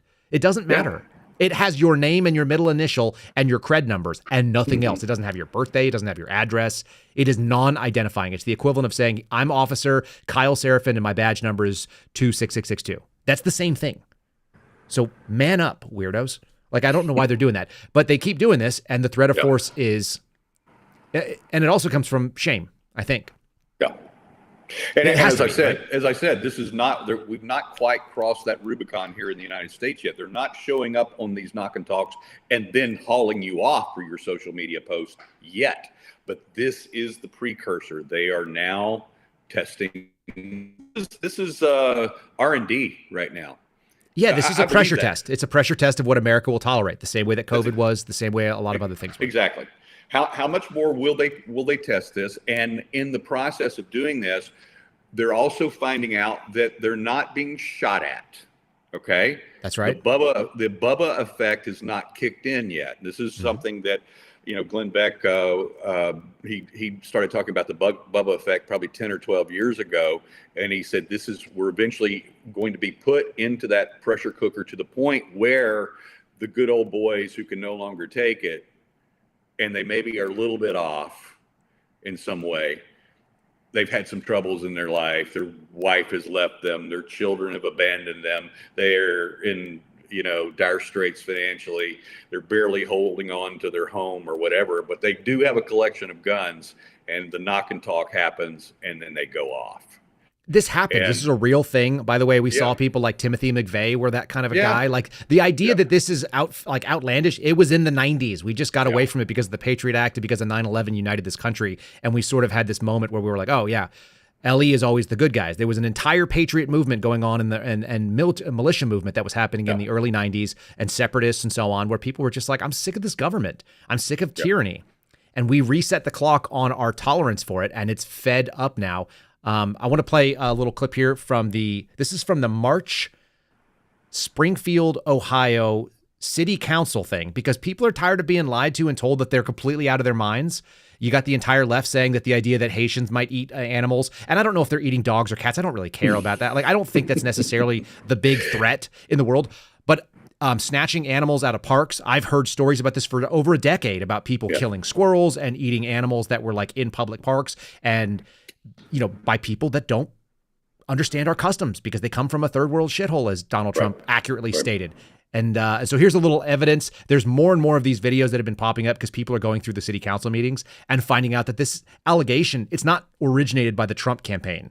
It wasn't originated by JD Vance. I'm sure it percolated up like all things do from people who heard it and said, hey, this seems like an issue. Maybe I'll call my congressman. Here's a little video, just a little taste of that. Laws and culture is 180 degrees different of what they're used to. And one of the things that I heard that bothered me very much, I've actually had quite a few people contact me here lately, is some pretty horrid things occurring to domesticated animals in the neighborhood. We've had some stuff in the park that, again, they're being taken advantage of for reasons other than, and if you shake your head, Brian. No. I asked me if there was proof. I just don't have proof of it. We've heard the same thing. People that have confided in me have asked me for anonymity. I can't give their names up. I mean, we haven't seen the proof that you're talking. And I've heard about it too. Yeah. All right. So all they're sitting there and they're just trying to defend. They want to defend the idea. Oh, there's no proof yet. It's like, okay, but that was going back in March of this year, folks. So this has been going on where people are saying there's some allegations. We hear some troubling things from our neighbors. Can you guys look into this? And they don't want to be interrupting that money pipeline or the saying yes to the federal government or whatever it is that keeps politicians. Politicians don't like scandal. Like, that's pretty universal, I think, right? Well, I'm going to give some of your listeners some bad news. Do it. Cat meat, by way of human consumption, is a cultural thing in virtually every continent on this planet. It's Asia, Africa, South America. It is delicacy. It is ritual. It is religious. It's worldwide. And so if you don't think, now, we may not have the conclusive kill shot video evidence of all time in Springfield, Ohio yet, but to think for a second that we're allowing millions of people coming in from every continent. I don't know that we're being invaded by Australia and Antarctica, but we are being invaded from Asia, Eastern Europe, South America. And to think that they're not bringing their own cultural identity, expectation, mores, as well as their their gastronomic preferences. Look at this. Preferences. It's absurd to the extreme to think that this is not taking place. Here's a call. This is actually a call note from a 911 call that came in, and this is dated 8/28 of 2024. So that's like almost a month ago, right? Yeah. I'm going to read the comments for it. They blocked out the phone number. That's good news. The lat long of the caller, there it is. RP, that's reporting party. ADV, that's usually advising. So reporting party advises she thinks her neighbors stole her cat and chopped it up and have it in their backyard. She is advising the neighbors are Haitian and she doesn't know who they are. Then it goes on a little further. Reporting party is requesting an officer come out and speak to her to reference this. Then it goes on. There's an officer that's assigned to the case. Spoke with Anna. That's the person that's the reporting party. And she advised that on 8/24/24, her cat went missing and has not been seen since. She found quote unquote meat in the backyard. That's obviously a direct quote by the officer. Thinks it was from her cat. No bones, no fur around the meat. She suspects that it was the Haitian neighbors. No evidence to support the claim. Unknown if the meat she has is actually cat meat. She has also collected the meat and put it in her freezer in hopes to get it cremated, marked assisted. So look, there are reports. There are 911 reports. They are before that this quote unquote scandal broke out. They happened. People are upset about it because you've brought in people from places like Haiti that have very different theories about what domesticated animals are used for. And like, this is something that people have done in desperate situations for a long time. In fact, the movie Roger and Me, which was the Michael Moore movie that brought him on the map, I also used to think that movie was called Pets or Meat. Did you know that? I don't know why that was the case. Because there's a famous sign and a famous scene where they are talking about raising rabbits in Flint, Michigan, and times are so desperate that the sign said, you can raise the rabbits, you can have them, and they're either used for pets or meat. Yeah. And I actually thought that was the name of the movie. Which and you know, I'm a couple of years older than you are. I'm a couple of years older than probably most of your audience is right now. And I grew up in an era, and especially growing up in Louisiana, where back in those days, our animals, our pets, by and large, were all outdoor animals. And I'm talking about growing up and over the years having dozens of dogs and cats. Sometimes they just didn't come home. Sometimes, you know, they roamed in packs, and our dogs would join up with the other dogs in the neighborhood, and they would roam in packs all day, and then they would come home because their food was at, you know, in our driveway. Or they killed something like somebody's cats, and then they had food somewhere else. They bring it home. Or we would have the animals that would come back with our animals, and they would be manged up. They would have problem, disease, suspected rabies, and we would take them out. I mean, it was just a common thing to walk out the back door and shoot a dog, not because we hated dogs, because we loved them. And I've shed there's no needed defense in this. This is normal. Like, animals that are a threat to, like, human beings come first in the value order and the hierarchy. Some animals get put down because, you know, like, if a raccoon wants to hang out in your backyard in the daylight, you put it down because that's a threat to your family. Like, but the culture and the laws have changed significantly since I was a kid growing up in the 60s and 70s. Now we have laws. We don't see the roaming packs of dogs in every neighborhood anymore. Unless you go to an Indian reservation.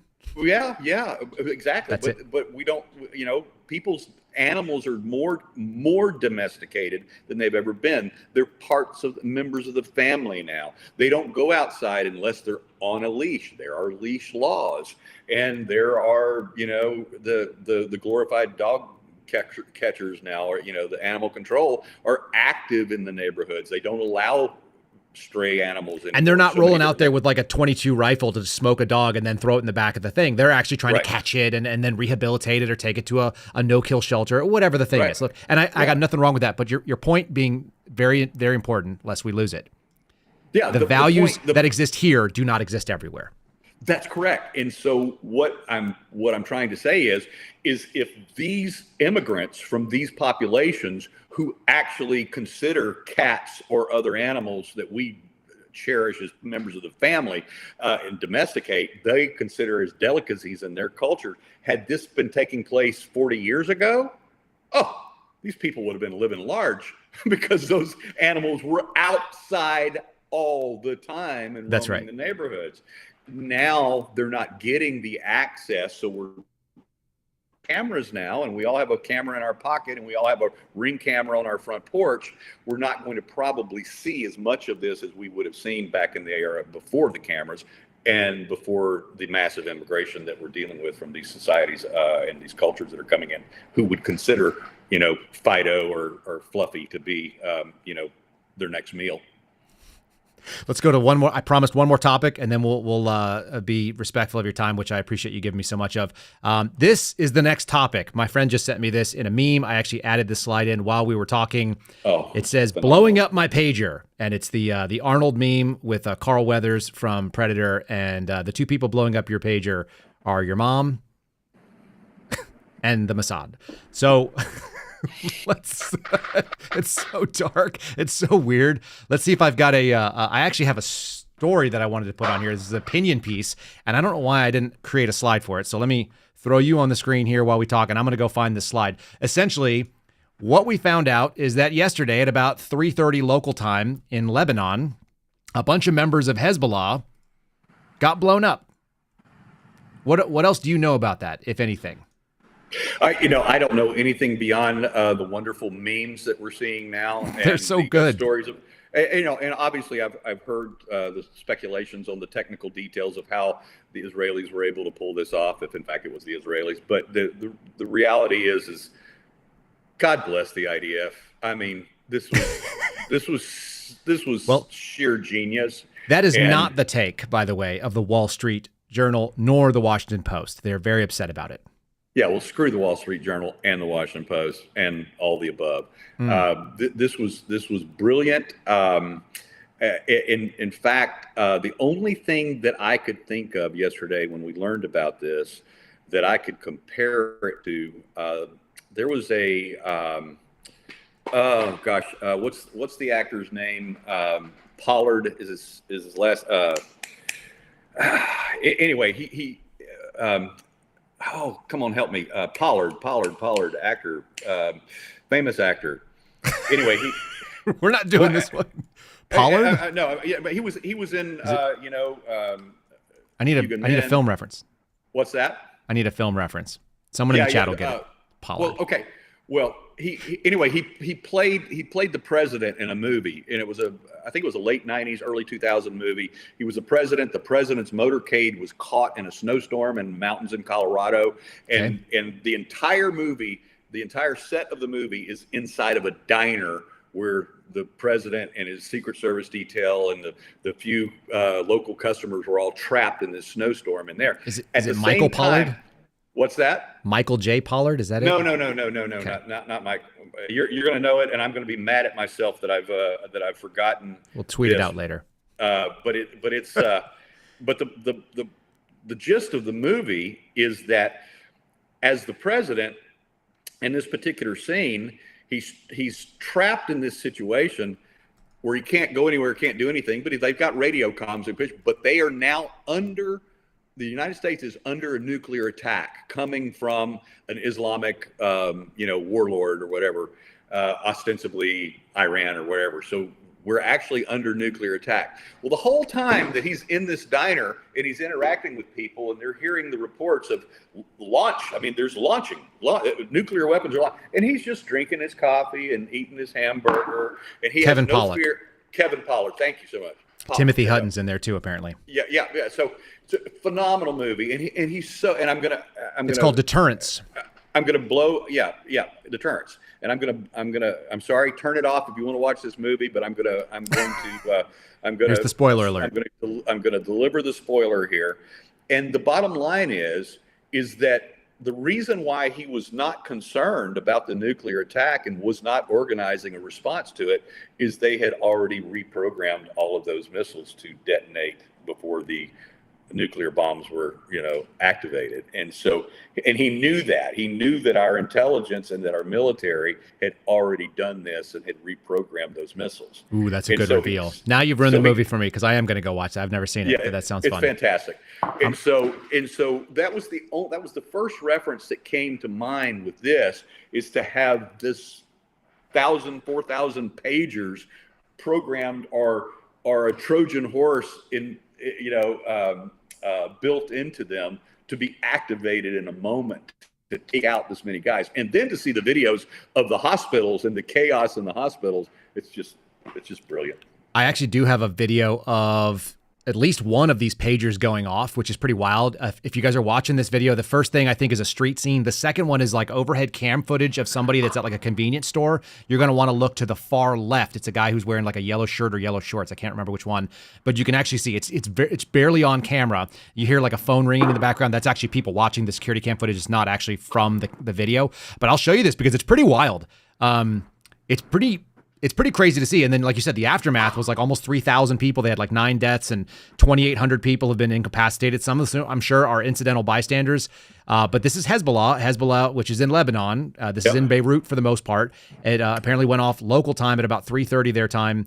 And, you know, Hezbollah is a terrorist organization and they're aligned with Iran. And they got funded by Iran as they got started. And they've been a problem for a very long time. So stand by. This is what the video looks like. Seb Gorka tweeted out the other day, mess with the bull, get the horns. I guess that's true.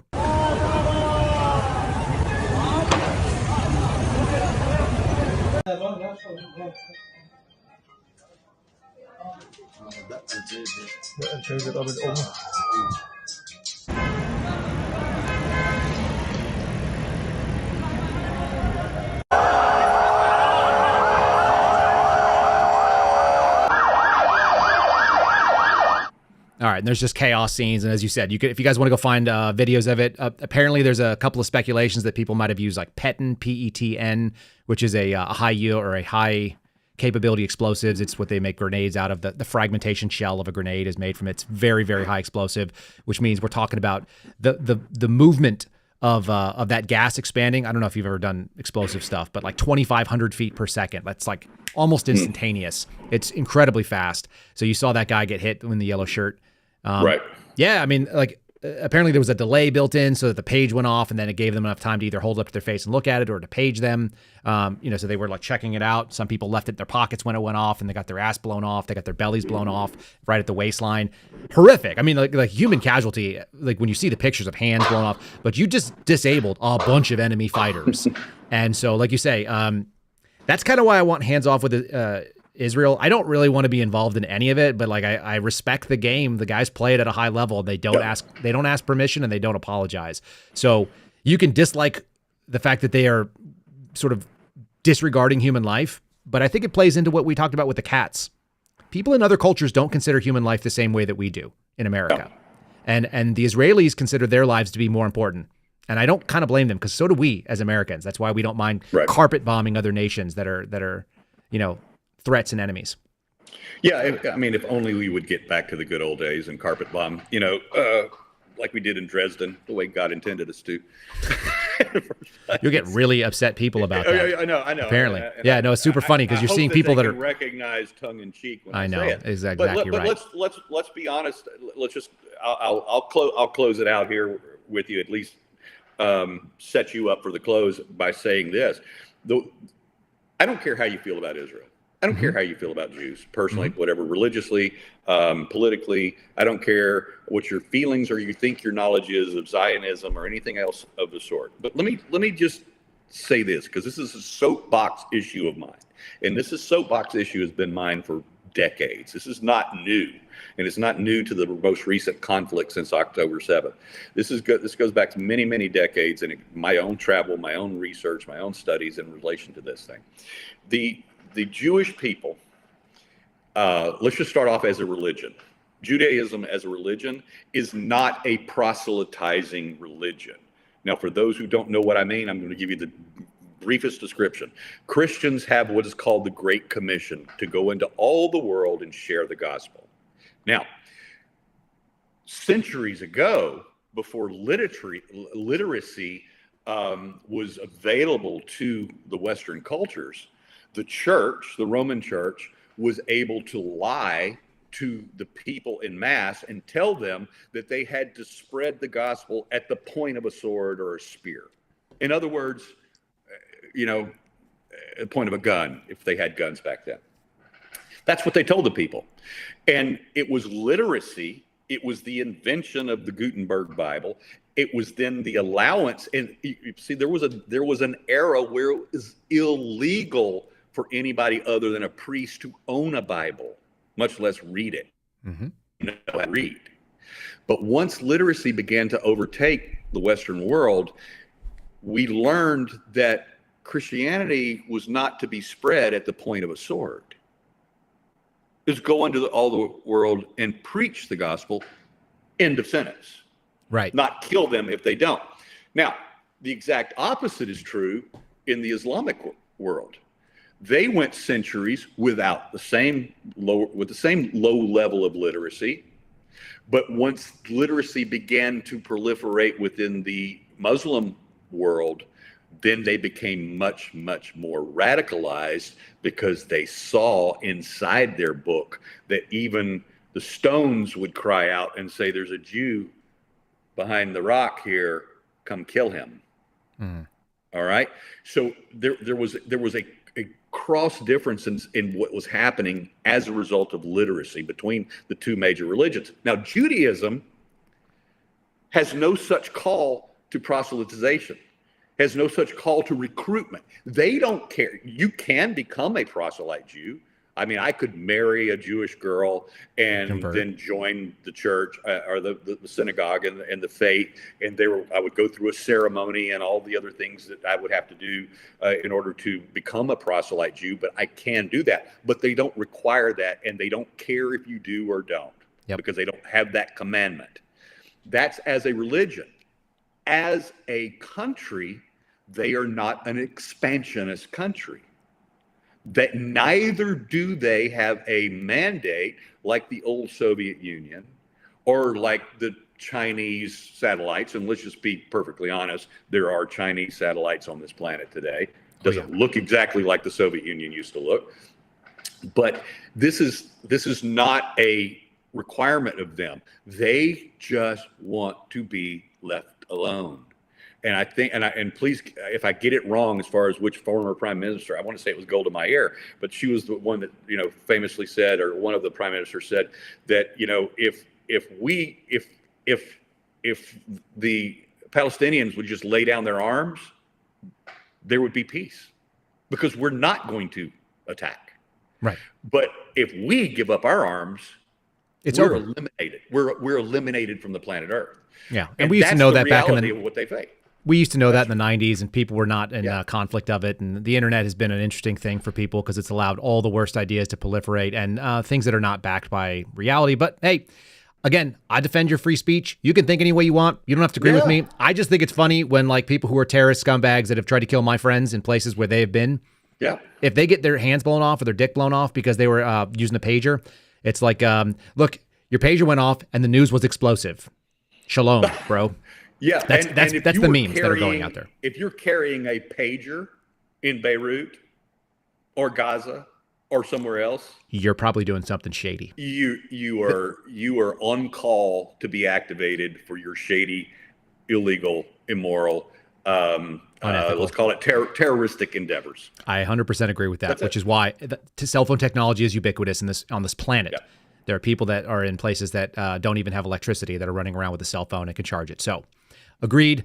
The people who got blown up mostly were people that were involved in this. I don't think they had a whole lot. And, it's just amazing. It's like an amazing thing to be able to decide, hey, you know what we're going to use? We're going to use 1980s technology. We're going to send a page with a delay, and we're going to send an initiation. And that means they probably had to capture it at the supply chain. They either had to get the batteries injected, or they had to surround the area. I've heard some reports saying there were 2 ounces of explosives basically injected into the battery compartment. Whatever they did, pretty epic. The results were in, and it was wild. So anyway, that's that. That's a full day of news. I got 2 little things that'll make people laugh as we kind of wrap up. Our locals channel just dropped off because we can only go 2 hours, and we've exceeded the 2-hour maximum there. But Steve, thanks for joining me. Let me throw this on the screen so you can tell people where to follow you. And you said you've got a new story coming out. There it is. Oh, that's not the one I want. How about this one? Boom. There you are. There's your handle. Let's get you to 100,000. We need 700 people that are watching this to go and follow him on Twitter if you're not already. Yeah. We're that close. Yeah. So let's do that today. Why not? But obviously there's my handle, TPC4USA. That's all of my social media, including locals, and it's just TPC4USA.com, just like KyleSerafin.com, TPC4USA. I may or may not change that soon because now that I'm no longer operating under my own blog, which used to be the Pragmatic Constitutionalist. Yep. That's what the TPC is. It's a little unwieldy, but it's there. It is unwieldy, but it's just I haven't gone through the process of changing everything over yet. And so that'll happen soon, more than likely. But having said that, Facebook,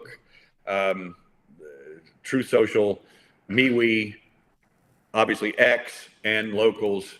That's where you can find me, is at TPC4USA. And you can also find his reporting over at theblaze.com/truth. So guys, check that out. Make sure you have. Steve, thanks for giving me a bunch of time. Thanks for getting up a little bit early and hanging out and drinking coffee with me. I'm going to send people off with some funny things because it's been a heavy day. We went into some weird stuff. But thanks for being there. Thank you, Kyle, for having me. I really appreciate it. Always enjoy it. All right, my friend, let me break away here and let's do a palate cleanse. I got 2 of them for you guys because we went extra long, so let me play you some fun stuff. Thing number 1. Actually, I got to pull up my my list sheet, my cheat sheet that tells me. You guys know that they were eating the dogs or the cats. Maybe they were, maybe they weren't, but what's more important is there was a song made about it, and it's a banger. I enjoyed it. You'll enjoy it. Here's a little song about eating the dogs and cats with Donald Trump as a cameo. In Springfield, they're eating the dogs. They're eating the cats. They're eating the pets of the people that live there. They're eating the dogs. They're eating the cats. They're eating the pets of the people that live there. People of Springfield, please don't eat my cats. Why would you do that? Eat something else. People of Springfield, please don't eat my dog. Here's a catalog of other things to eat. They're eating the dogs. Whoa, whoa, whoa, whoa. They're eating the cats. Meow, meow, meow, meow. They're eating the pets of the people that live there. They're eating the dogs. Whoa, whoa, whoa, whoa. They're eating the cats. Meow, meow, meow, meow. They're eating the pets of the people that live there. They're eating the dogs.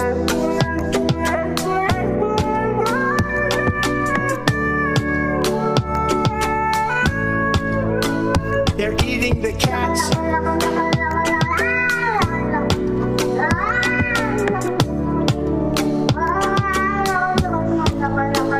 They're eating the dogs. Whoa, whoa, whoa, whoa. They're eating the cats. Meow, meow, meow, meow. They're eating the pets of the people that live there.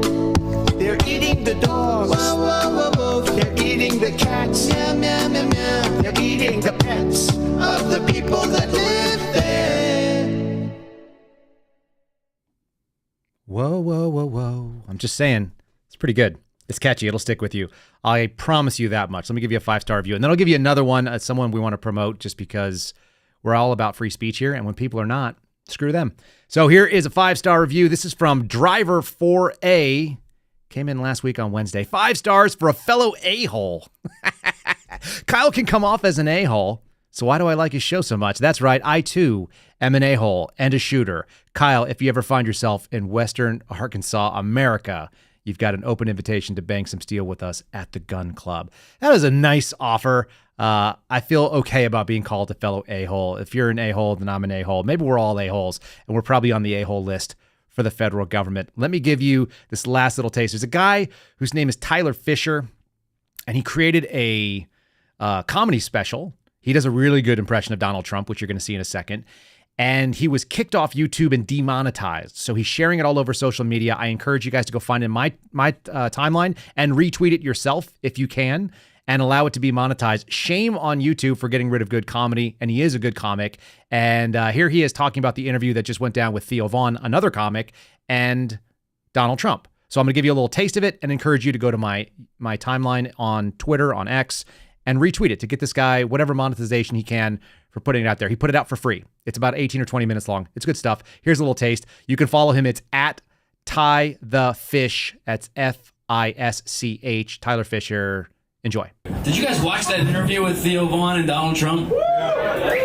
So he didn't really get Theo Vaughn's wild sarcasm. Theo Vaughn be like, dude, I heard a fucking Biden, dude, fucking crazy, dude. He went down to the border, dude. He went to a Borders bookstore. That's fucking crazy. Trump was like, that sounds very sad that he did that. It's really unfortunate because he's lost his mind. He's confusing a bookstore with the border, which I made so great, and now it's so great. Theo's like, dude, I heard your brother was an alcoholic. In my town, we had a guy named Dos Equis Dan, brother. This guy would funnel Dos Equis in his ass and squirt it out like the Bellagio fountain. Trump be like, that sounds really unfortunate for your friend Dan. How is Dos Equis Dan doing? That's terrible. And probably not doing so good because of inflation. And I made the economy so good. The price of Dos Equis is through the roof, so he's probably spending a lot of money to funnel the beer or the alcohol into his asshole. It's really sad. We're going to change that for Dos Equis Dan. Let Dos Equis Dan know.